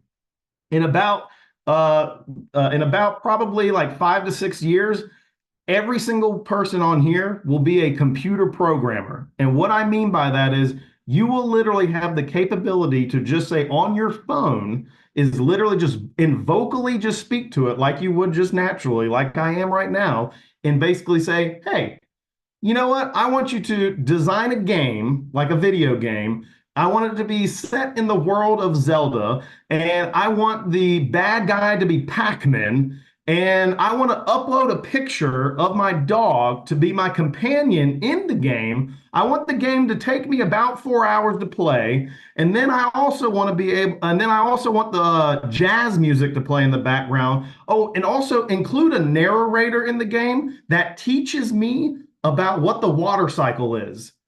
And boom, within just minutes to seconds, you will have that entire program built automatically. So anytime you've ever maybe been discussing with friends or something like that, you're like, oh, I wish there was an app for whatever. Basically, you're going to have that capability to create that app. In other words, just by vocally speaking what it is you want that app to do. And the AI will do it for you, basically. So that's what's coming kind of down the pipeline, basically. All right. So a quick example I wanted to show you, another example basically is with this one called Perplexity AI. Now, Perplexity AI is basically what they refer to as an AI search engine. Okay, so just like we have Google as like a search engine, all right, Perplexity AI is a AI search engine. So now you can see here, I will play the little short video here. Basically what you do is you go to perplexity.ai and you go and ask it just like you would Google. Basically you go and ask it something. So in this case, I just asked it, I'm going to be doing a training with the Pathstone organization here. So I just went in and asked like, okay, what is the Pathstone organization about? And boom, you can see how it generated all this text that supplies and gives me basically the information I'm looking for. So kind of like how when you were going into Google before and you search for something, and then you go and then you scroll down and you go in and out of the different links. You go and you try to find the information you do. That going in and out of those links process, basically Perplexity does that for you. Now, here's the one caveat as of right now is that anytime you use any AI for right now, always remember to review and verify not only your data, but also the information it is giving you. And for example, if you can tell roughly, I don't know if you guys can see my mouse here, but roughly in the middle here, like at the end of everything, just like a research paper, it'll put where it came from, its references, so you could technically click that and it'll show it also at the beginning where it'll tell you exactly where these references came from. And so you can go and verify that way type of thing. Okay. Now, another example. So some of y'all might have heard of, or again, this is Microsoft's Copilot, basically. Okay, and this basically used to be their Bing, if you remember Bing from before. And what this does, it allows you to basically search the internet, search websites. You can create documents, you can create email drafts, you can create images, and a variety of other things just with using Copilot alone. And the reason I always like to mention Copilot is because depending on your organization, like I mentioned before, like if you use Office 365 as like your organization stuff, then you might already have access to this like through that. And you might even have access to the enterprise version, which is a better, nicer version of it, essentially. So when thinking about it is when I was talking about describing, that's looking at your prompt engineering, essentially. That's kind of what they're referring to it as, which basically it's just a prompt engineering is what you're having the person to do or what you're having the AI to do. And can I take a question? I see a hand up from Alma. Yeah, I'm curious. Does it develop my family members that are developers caution me about like not letting like my granddaughter use my iPad or my phone because it develops like it thinks then that it's me, that I'm looking up makeup or whatever, you know. Do these search engines develop sort of a imprint of who they think you are, so it biases? So it will, so not really. And the reason for that is like, because one, you can go and use like it just like you would with Google, like you don't have to sign up for Google basically, you know. I mean, we all might have like a Gmail or something, but same with Perplexity, like you can just go to it and use it. So it doesn't really know who you are basically. So it won't. Now you can create an account, of course, with Perplexity to like let it save, you know, history and things like that. So you can go back and reference or whatever you want to do, but you don't have to. That one's up to your choice basically. In terms of it like keeping the information. Yeah. And so now here's the main thing. And if you just remember this phrase when it comes to prompting, this will help you with a lot. Garbage in, garbage out. So what I mean by that is, okay, is like for the example, so I created this image. By the way, just as also thought, almost 95% of the images you see in this presentation are all AI generated, just FYI too. And so, for example, you can see what I did here on the left is I said, okay, for the prompt, create an image with the words garbage in, garbage out at the top of the picture. Let the picture represent garbage going into an AI system, and it will likely produce garbage coming out. And so meaning like, again, if you give it bad information or crappy information or whatever, or just very general information, you're going to get general information, in other words. But if you give it specific information and you give it a lot of context, well, you're going to probably get exactly what you're looking for, basically, when it comes to that. And to give you an idea here, or an idea in a second. So a couple techniques you can think about is, for example, is when you're asking it, tell the AI to be something. So meaning like, and for example, like in my case, so I do, of course, like a lot of environmental work and HAZWOPER training, all that kind of good stuff. So for example, if I want to say come up with like a HAZWOPER scenario to have my students train in, is that I would go to the AI and say, hey, be a HAZWOPER trainer who has environmental science background, who has been training students for 30 years plus. So I just giving it just that simple sentence of context, you will get a bigger and a better output based off that, because now the AI knows what it is you're looking for, basically, as compared to just being very general. And same thing with a couple other ways. Like, again, give it directions and give it an example. Like, if there is like something you have that you wanted to kind of reproduce, basically, then give it an example, you know, because then it can work off of that exact example, basically. And here's the thing, and this is kind of funny because there's more and more coming out about it. But for example, the one I always like to point out is at the very bottom where it says using all caps. So because this thing was trained from internet, basically internet context, is that if you use all caps, you know, as you know, we all kind of view as like if you get a text message with all caps, it's, you know, very important, or someone's yelling or something like that, basically. That matters, in other words, because the AI picks up on that. So meaning if you literally say like in all caps, this is very important to my career, it turns out the AI will actually do a more diligent job at producing what it is you want. So again, how you interact with it matters basically. Okay, it's you can be very general or you can be very specific. So, all right, so I'm going to start here on the left with an example. Okay, so on the left is what I did was I typed in, okay, provide me some suggestions of what to do when looking at brownfields remediation projects. Okay, and you can see here how it's going, and it's giving me information: initial assessment planning, site assessment, community engagement, remediation strategy, and it's giving me a whole list here basically, and it's still going. Now, I gave it basically general information, okay, to do that.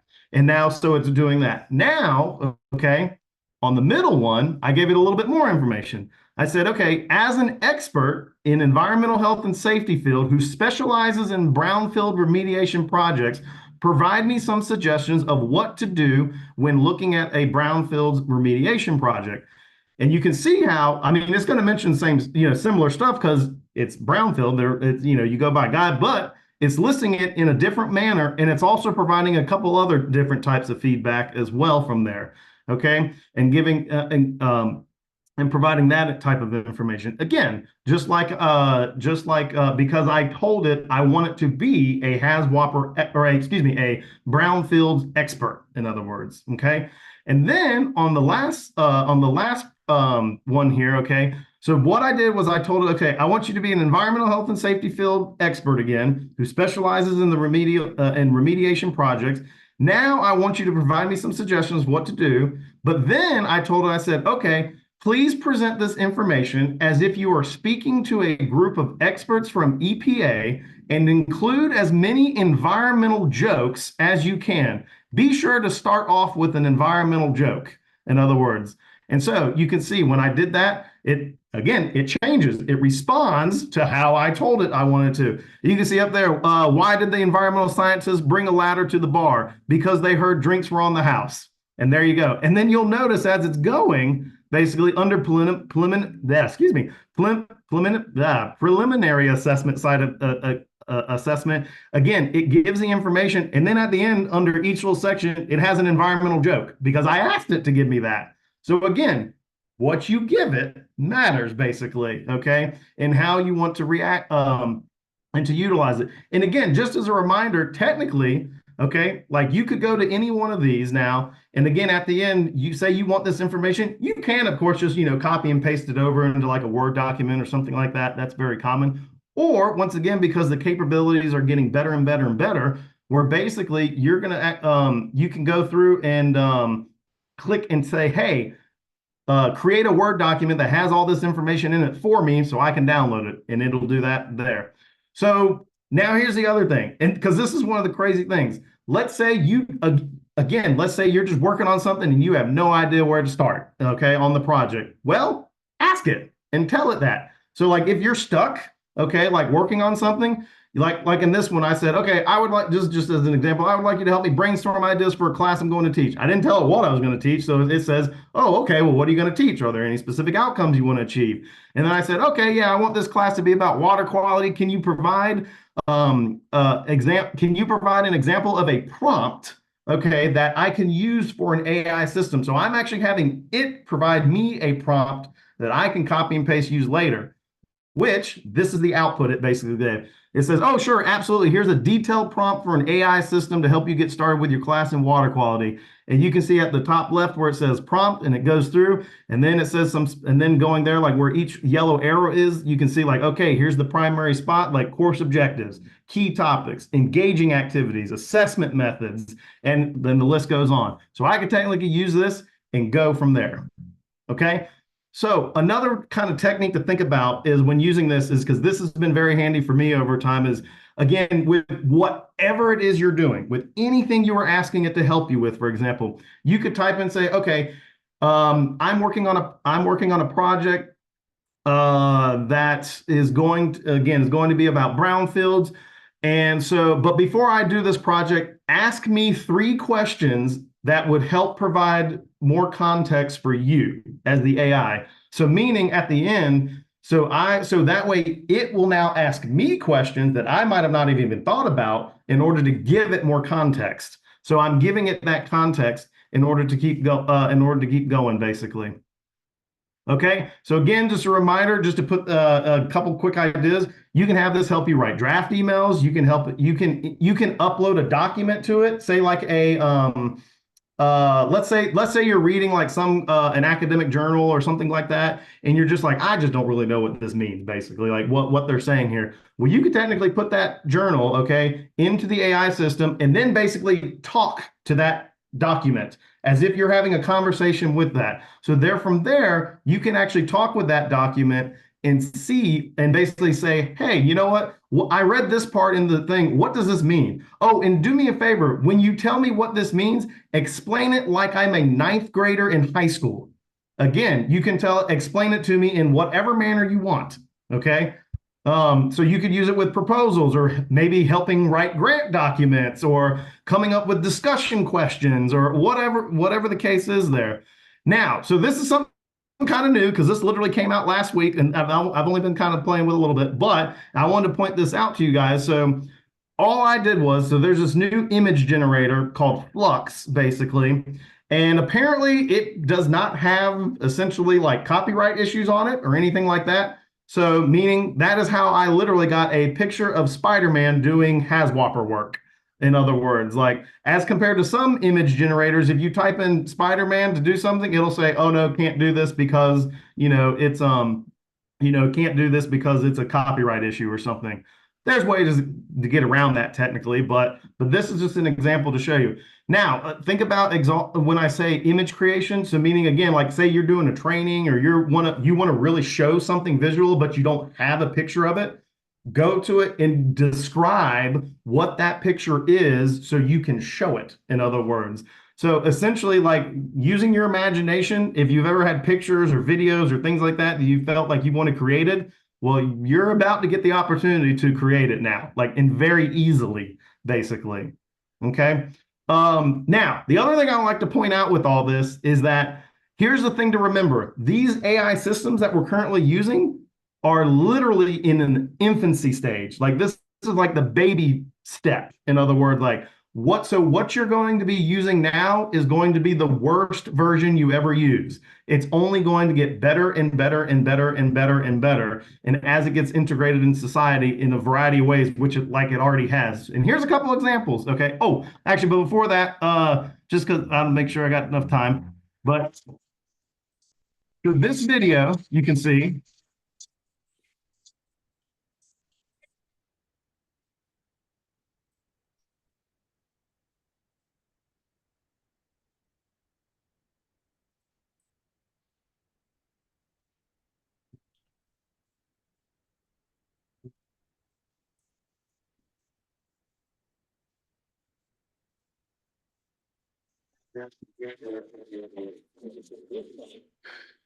So hopefully you guys could hear that as well. But basically the main point of this was that everything you just saw in that video was AI generated. Everything you just saw, every picture, every video, every word, everything you just saw was generated by an AI. So, and these are capabilities to come. Just for the sake of time, I'll keep going. What that was an example of, just so you know, if you've ever seen the movie Harry Potter and you see when they showed like a picture, like someone in a picture frame of Harry Potter, but they move basically or interact, that's what that does. It's referred to as an image to video. So where you can upload a picture and turn that picture into a video, basically, which is wild. And then, so here's another quick example I want to show of things to come, basically, which is starting to roll out. And here is one real-time translation. I have access to this amazing Pokemon Yellow original Japanese version, but didn't really speak Japanese, so could you help me translate the text? That's awesome. I'd love to help with translations. Go ahead and show me the text, and we'll work through it together. This is the classic Professor Oak introduction. He's saying, hello there. Welcome to the world of Pokemon. Ready for your adventure? Professor Oak. Okay, so just to point out what you're seeing here is that, so this is someone's phone, okay? And they are literally just holding it up and giving ChatGPT vision, okay? So it can see, and just by holding its video there, and you can see on the still shot here, where the language that the Game Boy is showing is in Japanese, But again, the guy was asking like, hey, can you translate this for me? And just by video showing it, that it translated it in real time, basically. Because here's the deal. Again, in the very near future, basically, you will have the capability to, and it'll just be done through with like little earphones, like we all earphones nowadays, where basically I could be speaking in English, but you don't understand English. And let's say, okay, you know Spanish, but for example, I could be speaking in English, and in my own voice, you will hear me speaking Spanish fluently to you. So essentially, we are working on universal translators, which I am super excited about. So you could literally go to anyone and have a conversation around the world in real time in your own native language and completely understand each other. To me, that's going to be quite a game changer, I think. Okay. And then, and again, just for a couple of examples. So again, how all this stuff now is specifically going into like environmental health and safety. And there's a couple examples here. So let's start with the weather, all right? They've been using it in terms of like using AI to predict weather and everything. And so far, what they've come across is that it is able to predict the weather with 10-day forecasts with 90% accuracy. Tell me, because don't we all joke and say, man, the weatherman, that's the one job you can be wrong every day and still keep your job, right? But yet in this case, all right, now these things are making it available so we're 10 days out, okay? You will know a 90% of what the weather's going to do. That is amazing. And especially thinking in the health and safety field, like not only for training stuff, but just like emergencies that might go on. If you know the weather that's going to come up, you can plan for that weather now with a lot more accuracy, basically, as compared to before. Another example they're using is, again, so it can see, and you have so for different quality control manners, is that, to give you an example, they've shown where, because they're starting to integrate this into manufacturers, in a variety of like warehouses and stuff like that. So where the AI will do the actual visual inspection. And right now, for example, they've shown where it can literally zoom into 1 millimeter to see if there's something wrong with a weld defect, to literally the 1 millimeter degree. And here's the crazy thing. This is only going to get better. That's the thing you got to remember. This is only going to get better and more accurate and have, again, more capabilities. And by the way, just I always like to throw this fun fact out there, like you can see in the bottom left picture here, where you can see doing food. Yeah, I don't know if you know this or not, but a lot of our processed foods that come that you see in the field, or excuse me, in the manufacturing plants. Yeah, it is common that insects get in them and get grinded into whatever it is they're making. Well, guess what? Now we can monitor to see if insects get in the food or not, because we'll have an AI to tell you that or not. Okay. So that's another example. So also now thinking of it this way. So when it comes to the manufacturing side and also the safety environmental side of it, think of it this way. If we have AI systems that are, say in processing plants, whatever the case is, they can literally be set up to look to see, oh, is there going to be a potential leak of some kind of chemical here? Oh, well, let's use this, let's use this data here and to analyze the equipment to see what could potentially happen. In other words, so once again, like in the environmental health and safety aspect, we can actually predict now or prepare now for more types of different scenarios, because the AI can go, based off of what I'm seeing here in the conditions, everything should be good, but here's where you may be at fault, in other words, or here's where this could leak out, in other words. So again, providing that type of example. And again, this is all with real-time data, like it's all happening live at the same time, basically. Okay. And this is an example to show, I believe this is over in Switzerland, or wait, was it Switzerland? I got to remember. So this is over in Europe, where they're using it, for example, to do like stormwater monitoring. So you can actually see like, okay, is there going to be a flood, basically, where it's monitoring and providing real feedback to see like, okay, if this is starting to fill up to a point, do we need to change something? Do we need to prevent these as it says, to prevent blockages, whatever the case is. And again, this is going on right now. And then, so this was one I'm most curious about and excited to see. So we already know farming is basically going to become autonomous. Okay. So then this is an example, no lie, what this vehicle does 100% automatically by itself. Okay. It literally will roll down and just and scan the field. Basically, what it's doing is constantly scanning the crops. And what it does is when it finds a weed of a crop that's not supposed to be there, it literally shoots a laser at the weed to kill the weed. So therefore, it doesn't interact with the crop growing. Now, to put this in perspective, I think that's great because now that means we don't have to use other herbicides now. If this thing is going and monitoring, it'll prevent our food from having to use as many chemicals on it to actually grow things. And that one I think is so fascinating because, again, especially if you see like a video of this thing going, literally just like little lasers will shoot out. I mean, to literally kill whatever weeds are going on around and stuff. And then, so now I want to give you an example. So we did a partnership with East Carolina University. So I'm at Pamlico Community College, and this is in our electrical lab room. So what the research project that they were doing with some of our electrical students is so you can see the picture on the left, okay, like the little dog robot looking thing. Basically what they did is he brought this in, okay, and then basically on there, like on the picture on the bottom left, put a laser detector on it, essentially. So now the pictures to the right, okay, are pictures that I took, that I actually took of the room to give you a general idea of what the rooms looks like, okay?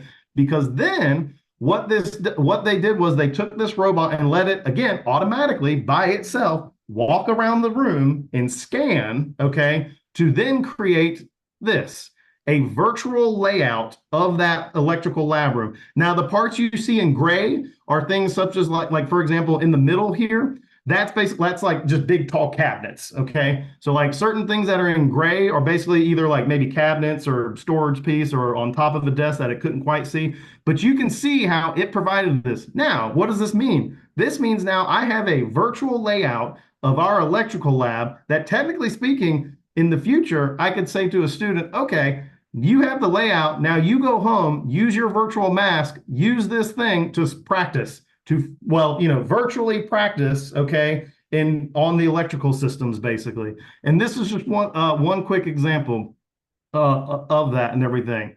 And now, one last thing here, and again, not going to show the whole video, but just to give you an idea. Nailed its newest humanoid robot, Figure 2. We dig into all the details, where this robot fits into an increasingly crowded field of humanoid robots, and what comes next. As you can see, the wires are more tucked away in this model, indicating the company is moving away from the prototyping phase when you might want easy access to different components for fixes and adjustments towards something closer to a production model. Tucking away the wires is a... So the reason I always like to mention this in terms of about robots is because, as they say, the robots are coming, basically, is that Amazon has already started to use part of their humanoid robots in their warehouses. BMW has partnered with this group called Figure, that they're starting to use robots in their production lines, like starting to integrate them and see how they fit in with things. There's a couple other examples, basically. Tesla, I mean, with their own bots, because they're making their own humanoid robots, they're starting to integrate that into their own warehouses and stuff like that. And again, so these things, and again, I always like to point this out because this is what's happening now. It is literally estimated that roughly within 10 years, let me back up. Basically, roughly within like 6 to 8 years from now, you would basically be able to buy your own personal humanoid robot that would basically be your butler at home, in other words. Now I know what you're all thinking. Oh my gosh, that's going to be so expensive. Actually, no. The estimated price will be $20,000 or less. In fact, because you can buy a humanoid robot right now for $16,000 from another company. So again, it's coming. I mean, it's just coming at this point. And so with that being said, that is the end I have here. Any questions before we move on or anything, or do we have time? I want to make sure I'm not up anyone's time. Zach, what we wanted to do was have Milady's presentation, and then after that, do a Q&A, if that works out. Awesome. Oh yeah. No, awesome. Yeah, in that case, because then Milady gets to explain some other fun stuff. Okay, thank you. Okay, so next slide, please. And again, Zach, thank you for twisting my brain and making me face the future. I'm an old guy and I'm going, I still got a few more tricks this old dog's got to learn. So, but again, thank you for that. It's amazing and it will impact all of us no matter what we do. Our next presenter, the second part of our artificial intelligence is career exploration using virtual reality headsets. This is a discussion of how environmental training program participants are able to practice in different types of careers using VR headsets. Milady Soto is a workforce professional with over 16 years experience implementing, operating, and administrating local and federal programs dedicated to assist low-income individuals with multiple barriers to increase their opportunities by enrolling in training and employment programs. Milady has demonstrated expertise complying with federal, state, and private foundation program regulations, managing budgets of over $16 million, and conducting internal monitoring reviews for over 19 programs on a yearly basis. Milady currently oversees Pathstone Corporation Puerto Rico operations and programs. She has a bachelor's degree in business administration with a concentration in management, is an OSHA authorized construction and general industry trainer, HAZWOPER authorized trainer, CERT certified, CPR, AED, first aid, and bloodborne pathogens and disaster site worker trainer. It's my honor and privilege to introduce, ladies and gentlemen, Milady Soto. Hello, good afternoon, everyone. Thank you, Nolan. Thank you. Good to see you again. And first, I have to ask you, how are things in Puerto Rico? I know you had some more weather there, which happens. How are you? No, we are pretty much used to it now. We have some staff that are in, obviously, some communities that are still without electricity, but it'll come soon. We have learned to be resilient and just get through it all, and one day at a time. So we're doing good. Everything's well. Okay, well, I hope everyone is well, and hopefully all of your systems are go. So I'll let you go on with your presentation. Thank you. Awesome. Thank you. Let me get it here. Let me know if you see it. Are you able to see it? Not yet.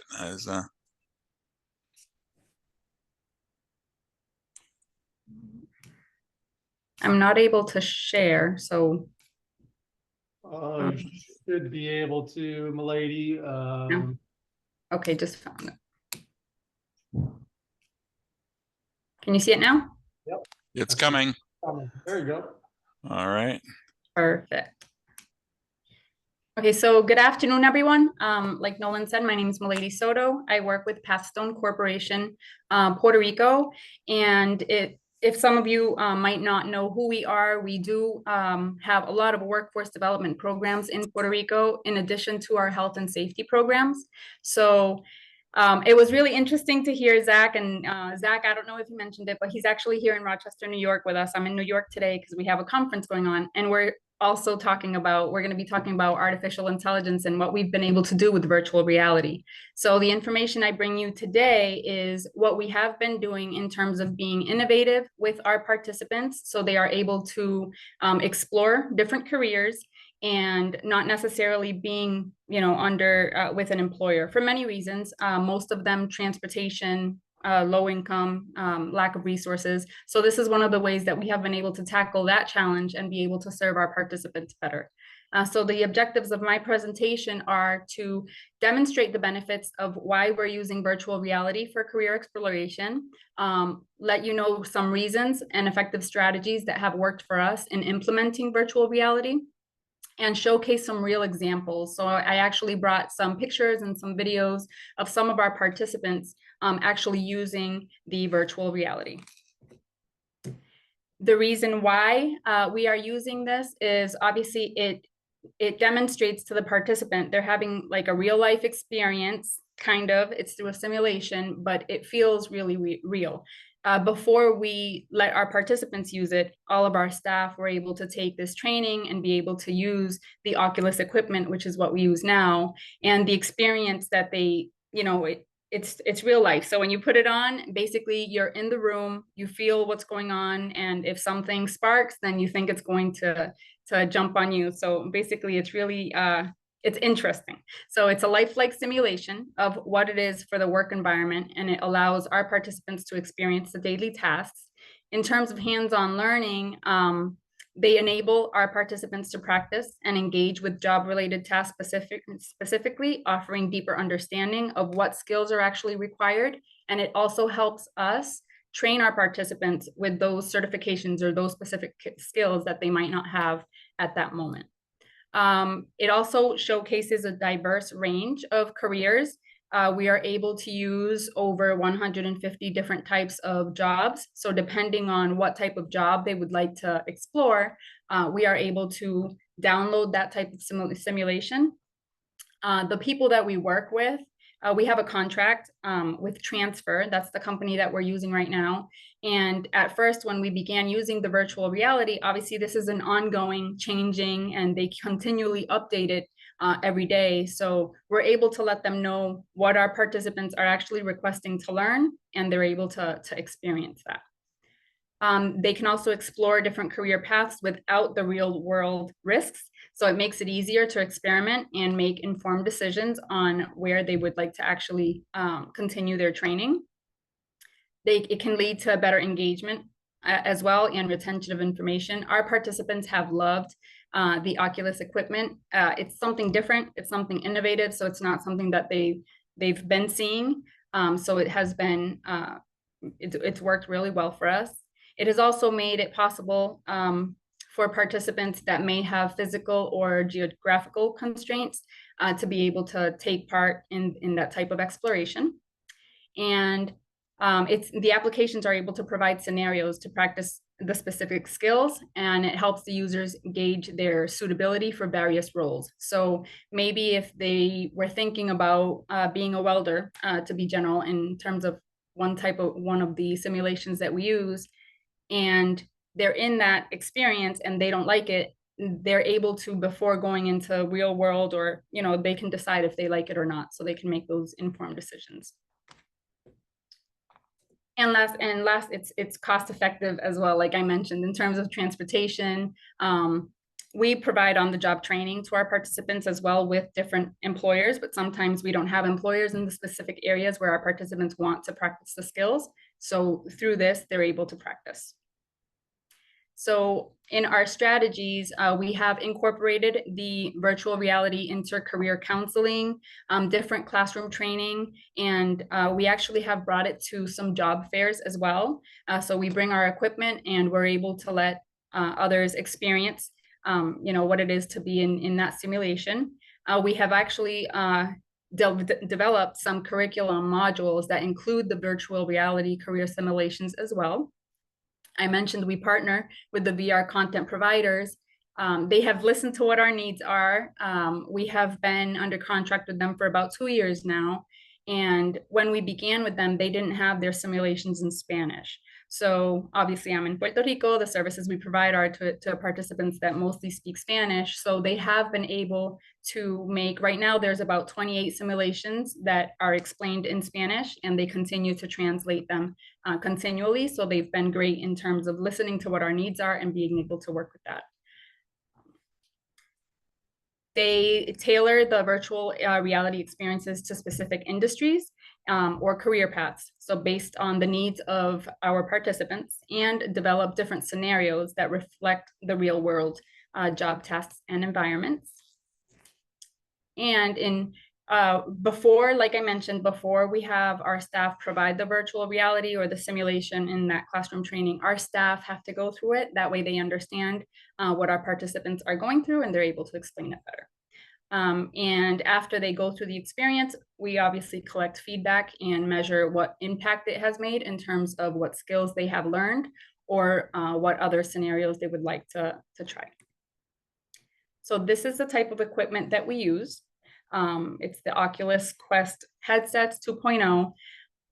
If anyone is wondering, we do pay under contract. We're paying about $5,000 for the year, but it gives you all access. So when you have all access to all of those simulations, you have over 100, 150 different types of job skills that our participants can practice on. And as I mentioned, they're working continuously to translate them into other languages. So the framework that we use for our modules is that we provide the instruction. We have a virtual coach that guides the trainee through the simulation we not only have our participant listening to what the virtual coach is mentioning to them, we also have our staff that are providing that are providing training as well to them. The practice, they do hands-on practice, and obviously they get to do the virtual reality simulations. And once they can try different types of simulations, and they can get medal recognitions, which they always like once they see what they're able to do. So this is one of the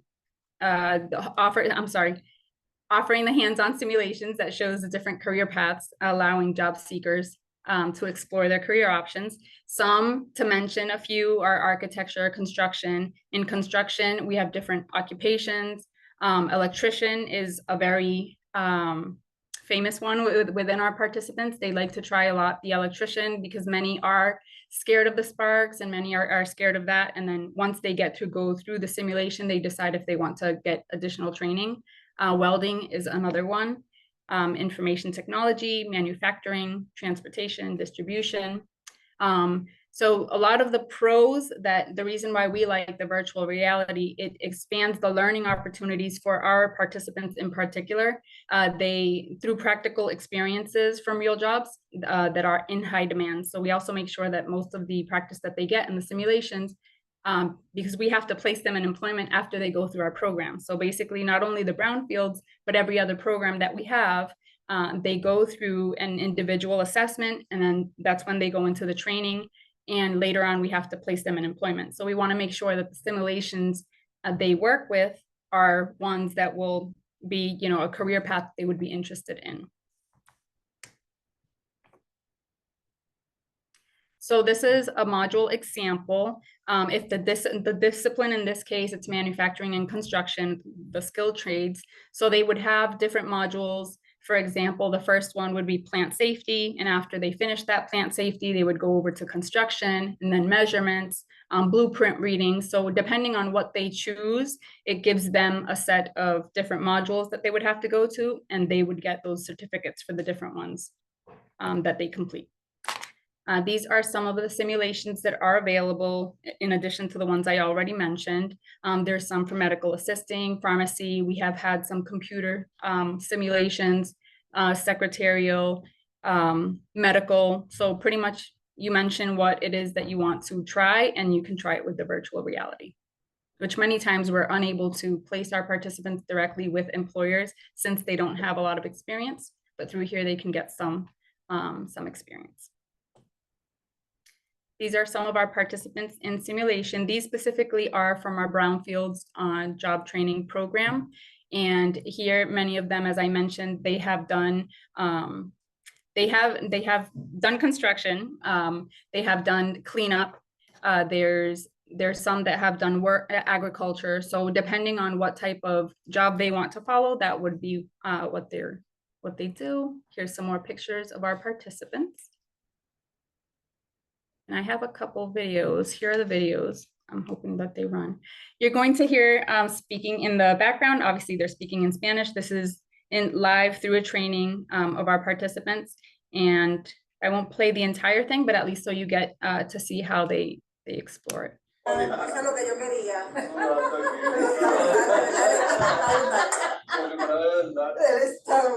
Entonces ellos lo que hacen es que le van hablando a uno, le van dando instrucciones, le dan la oportunidad para uno hacer las simulaciones. Después, al final, uno tiene que hacerlo todo uno solo. Right now, we're not seeing anything specifically as to what they're doing or what they're seeing.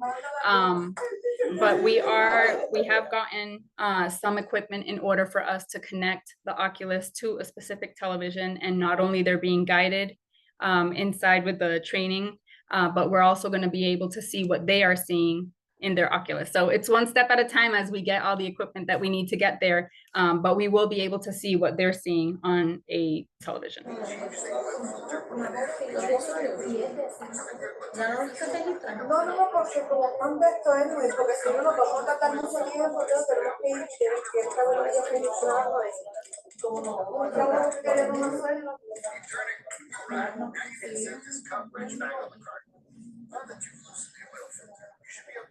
It was a lot of fun when I tried this. I had a lot of fun with it.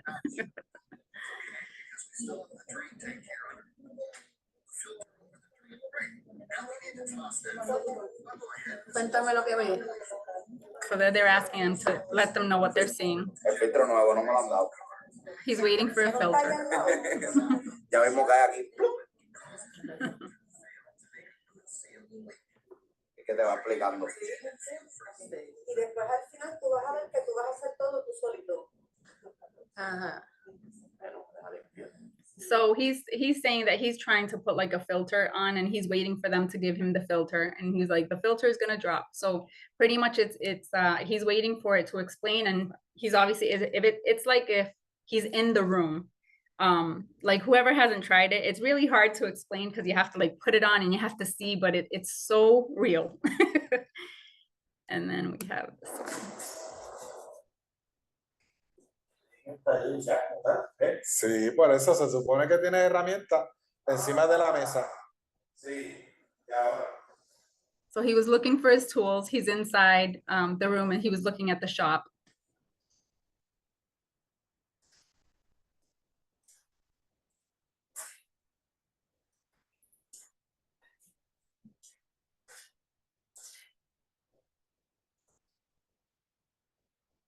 ¿Qué estás haciendo? He asked him what he's doing and he's working with a tank. So that one specifically was a welding simulation. Because we have an employer that he needs people to work in tanks, so they need to take welding in order to repair the tanks and maintain them inside. So that's what he was doing.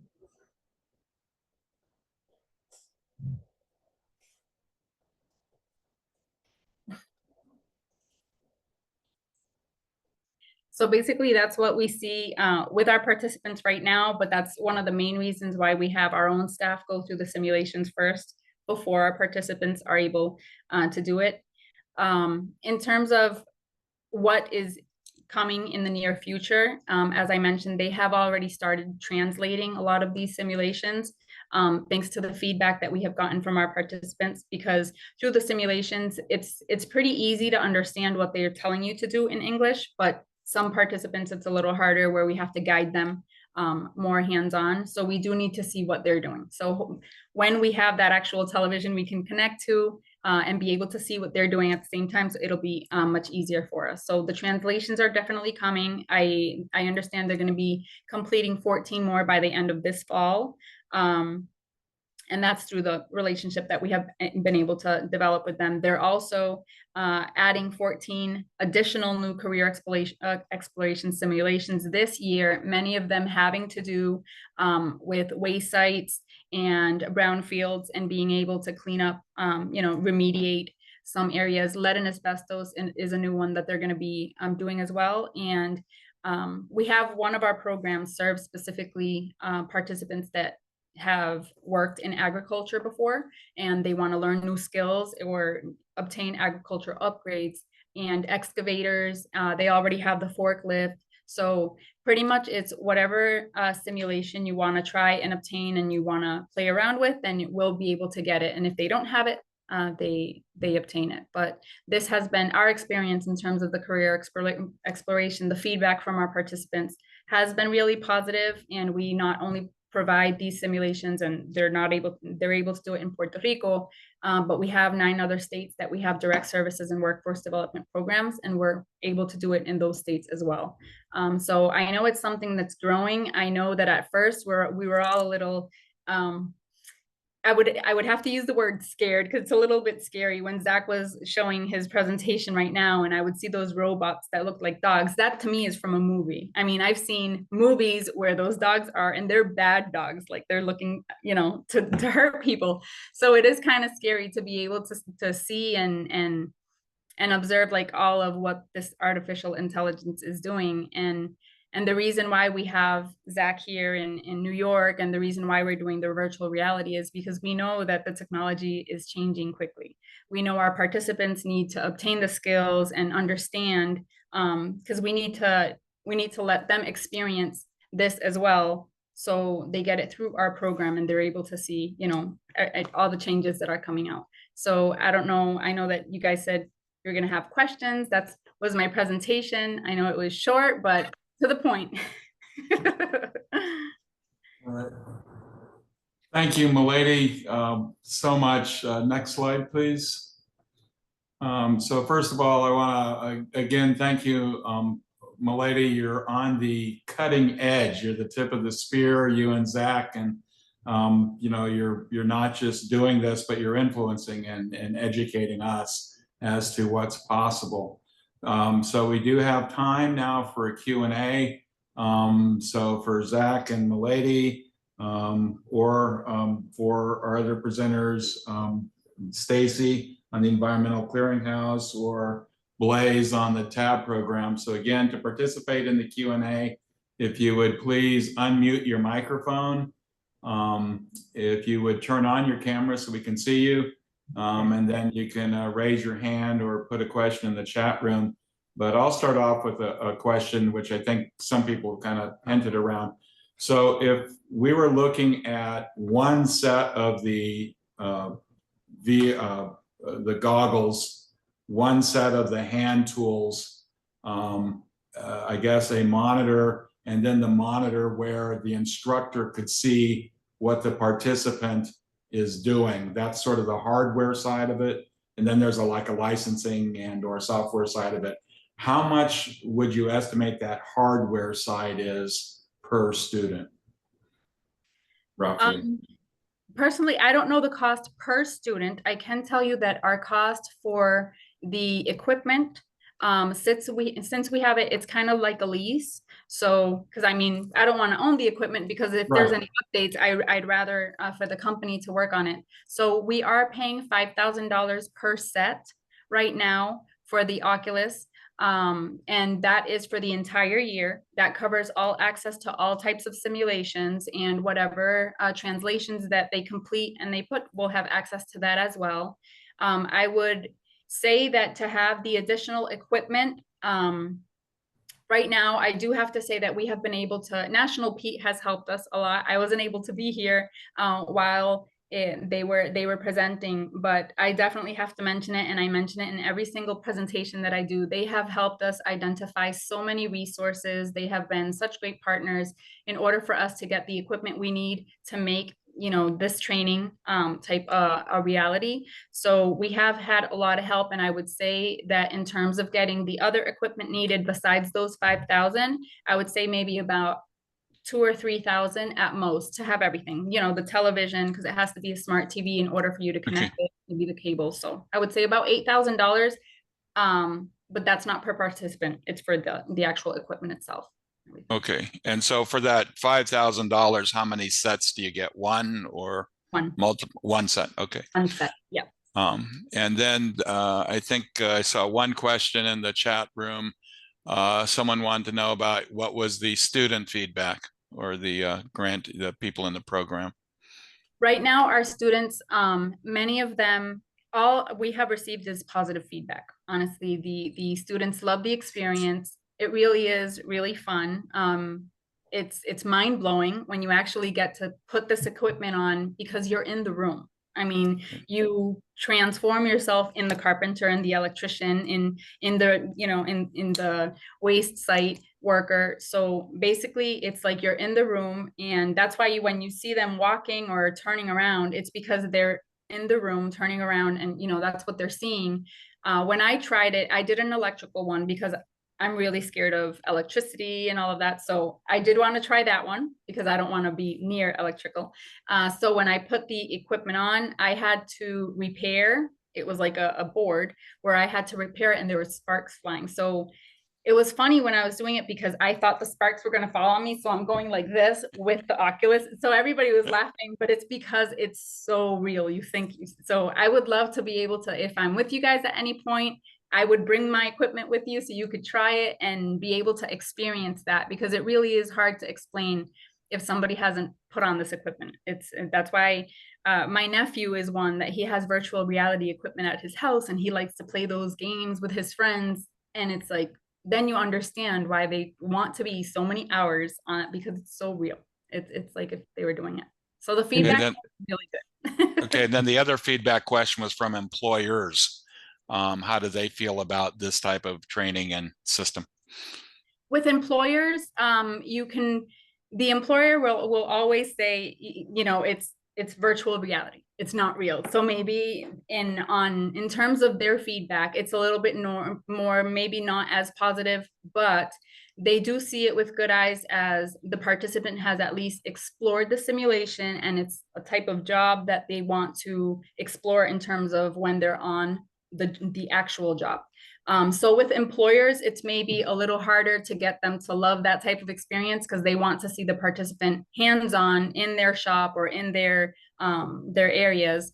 But it's not that we've received negative, it's just the employers would rather see them in action and not through the virtual reality, because it is a simulation. So it's, you know, it's a little while, it's not that it's an actual job. And I think Zach wanted to comment on that as well. Well, one thing I was just going to mention too, because yeah, especially for those, yeah, because it is hard to describe if you haven't worn one before. But just to give you an example, is that like, because we've had some high school students who did a very similar thing, like with what Milady is doing. But for example, they actually would put it on in like one of the tasks. All they had to do was literally like what they saw was as if they were on like a high beam, like as if kind of like a skyscraper setting. And they had to walk across the beam. Now in real life, they're just in a room, okay? Like, you know, so completely safe. But by getting to experience that some students would say like, "Whoa, I just learned I don't like heights," basically, because they literally would look down and be like, "Oh my God, I thought," and some actually did fall because they thought that it was just what they thought, you know, like was going on. So basically like it definitely simulates a lot of that kind of, you know, real life aspect. And if anything, you discover some things about yourself in that way. Is kind of what I've seen from what's happened with the students and among others. So, oh yeah, no, it's fun. Okay. You have another question there from Alexandra. She has her hand raised. Okay. Okay, hello. My question is in regards to the modules, the curriculum for the VR. These modules, the curriculum, is it an open resource? What do you mean by open resource? I mean, we have all access to what modules they have available. So basically they would choose the type of skill or trade that they want to practice. And each skill would have 5 or 6 modules, some more, depending on what it is, and they would be able to practice. Okay, I think I missed a part of who makes it available. Who has those already made? Okay, yeah. Transfer is the company that we currently use. Transfer without the E, so it's TRANSFR. That's the company we're currently using, and they make all of those simulations available to us through links and all of that. So it's their system, and basically we are just leasing their equipment for our participants to be able to work with it. Do they also provide AR, or is it just VR? Zach, what's the AR? Augmented reality, like the Microsoft HoloLens, where you still see what's out. At least we don't have that. They probably have it, but all we have is we work specifically with the career exploration, because they do offer other services, but the one we use is specifically for the career exploration. Okay, all right, thank you. And just a general question, is there any funding or any grants in regards to integrating these technologies, VR or AR? I personally have not found any. We do, obviously we work 100% on different grants and we integrate it, but we don't have an actual grant that provides support for it directly. So we have to look for different types of resources, many times unrestricted, to be able to make this type happen. But I'm sure it's something they'll be open to at some point, because it's part of the training that we're providing. And with transfer, you said TRANSFR? Correct. Okay, now if there's a particular course that you want them to, do they, for example, if, I don't know, repairing if something's not available within their library, will they create it? They will.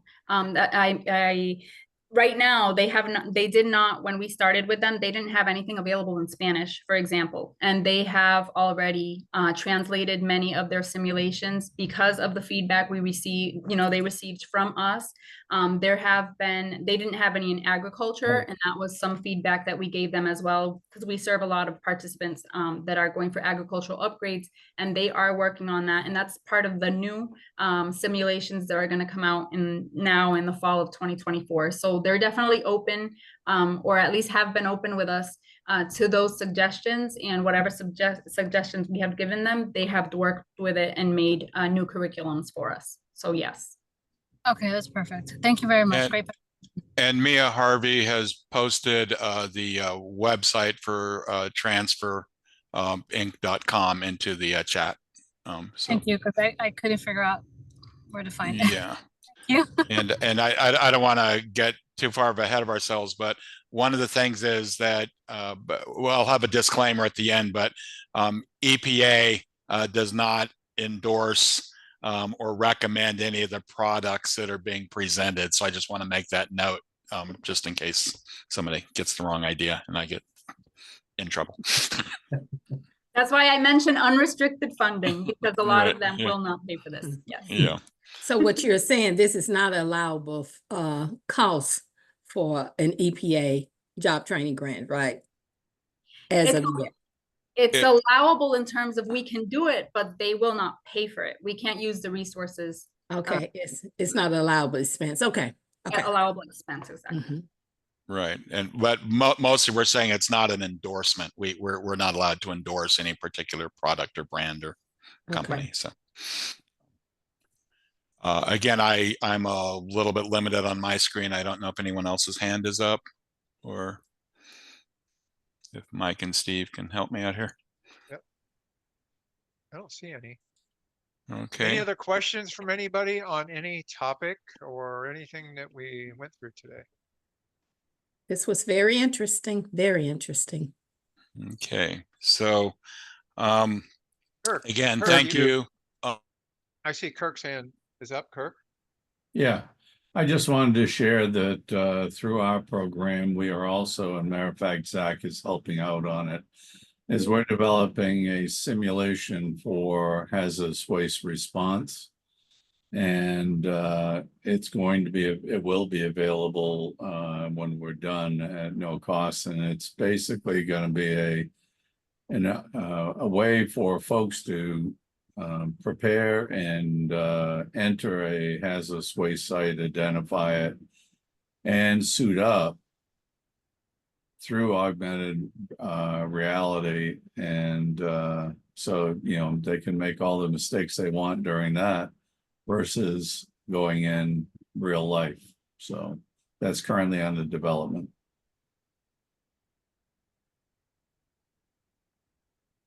Okay, any other hands? Oh, I'm sorry, I got cut off and kicked off. I'm back in. Okay, Jolly Glover has her hand raised. Okay. Thank you. I don't have a question. I just wanted to thank I want to thank you all for allowing this resource information to be passed on. And also just to put out there, if anyone would like to collaborate with me, I'm open. If you need like subcontract work, Fly Like an Eagle Outreach Inc. provides training both online and at site as well for at-risk youth and adults, and that is work readiness training. And we also have the ability to augment any type of training program. And we have AI related programs as well. So just wanted to put that out there. And also we do through our staffing and recruitment component, we also do job placement as well. So. Okay. All right. Thank you. And you can post your contact. I guess I'll turn it over to Mike for upcoming events. Okay. Thanks, Nolan. Wow. Before we turn it over for a wrap up, I want to thank particularly Steve Fenton who has assembled today this fantastic group of presenters that can help us identify resources we might need in developing our job training program this fall. And particularly to Nolan Curtis, who has packaged all of this for us. And of course, Nolan being Nolan has done such a fantastic job in presenting it. So thank you, you two guys. It's been a great All-Grantee meeting this year. This September is going to be a month of transition where we'll be moving over to, or AdaptTech will be taking over the job training support service. It's going to be an important fall for everyone. We're going to be wrapping up our cohorts of the PLC on September 18th. That'll be the end of this cohort, and Adapta will be there to talk about moving forward and what they're going to be doing. When we look forward to this fall, it's really an important season, because for current grantees, they're going to be recruiting a new cohort. They're going to be looking at their screening of their students, and the screening and the recruitment will be no better than their program turns out to be. They're going to be refining their program, refining their training. And for those of you who are planning on submitting an application next year, FY26, it's going to be a really important time. The time to start planning this program is not in February or March. It's really right now. As you've probably heard, is very dependent on collaboration, development of partnerships. And as Gina had suggested in her question that she had presented earlier, it's just so important. She's already doing exactly the right thing. She's working with her governmental agencies, building her coalitions now, which take months to develop. And then as the time approaches, she'll have the go-ahead with her governmental agencies. She'll be winding up her partnership and having her partnership development well on the way. And then she could focus on the actual program development as we get closer to FY26. So for all of you who are either current grantees, looking forward to this fall, is going to be a busy time. Those of you who applied for a grant, you should actually, in about 15 days, if you do not hear from EPA, you're going to go on to the review process, the more intensive ranking criteria review, and hopefully by Christmas we'll find out if you've got the award, and you'll be planning your program to start next year at this time. So I think with that, I'm going to turn it over to Nolan. We can do a wrap up and acknowledgements. Nolan? Okay, yeah. Now again, just remind people, the next PLC is September 18th. We're going to be Wednesday, September 18th. Wednesday, right? the third week of every month. The topic is going to be looking forward. We're going to talk a little bit about wrapping up the All-Grantee meeting. We'll be talking about what different people should be doing if you're a FY23 or 24 or 25 grantee, what you might want to be doing, or suggestions of what you may want to be doing this fall. And AdaptTech will be giving us an idea of their plans for the fall. Well, thank you, Mike, and thank you. So again, we want your feedback. So as we mentioned at the very beginning, as Blaise mentioned, please give us your feedback so that we can make this and similar programs better, because we're looking to continuously improve. So you can click on the link. That link will be in the presentation, the chat box. There's a QR code, but we'd actually like you, if you could, scan the code or somehow click on the link and start that feedback process now. So before people forget or wander away or do whatever it is that you do. But again, that's very important to us. Next slide, please. So you can also contact us. So Blaise Levin, as you know, is the executive director of the KSU tab. Mike, Steve, and I can be reached through the KSU JT tab site. And if you want to download a recording of this meeting or download the presentations, you can go to the KSU tab .org job training website.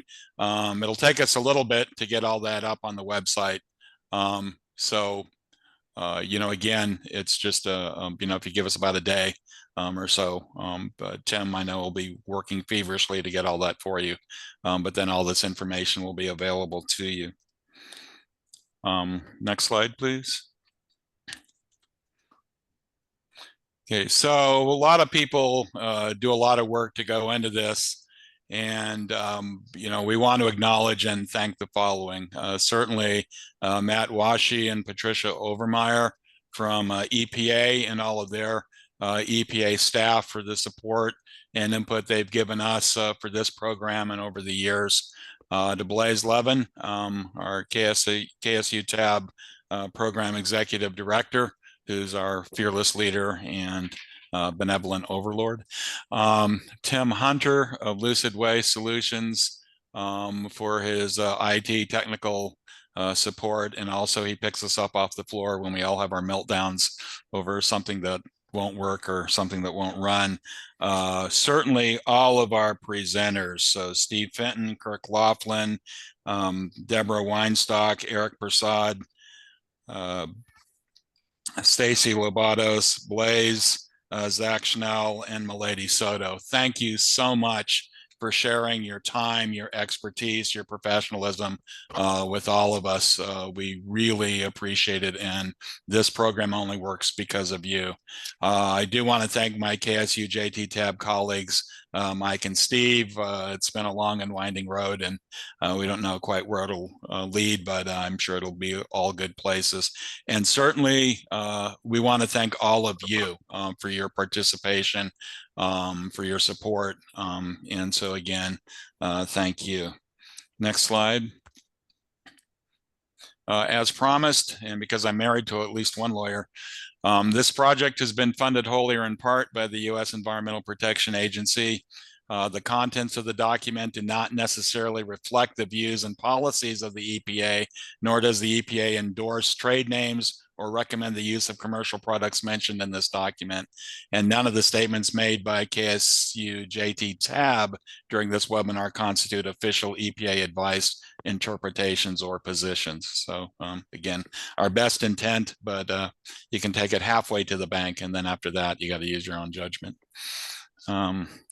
Next slide.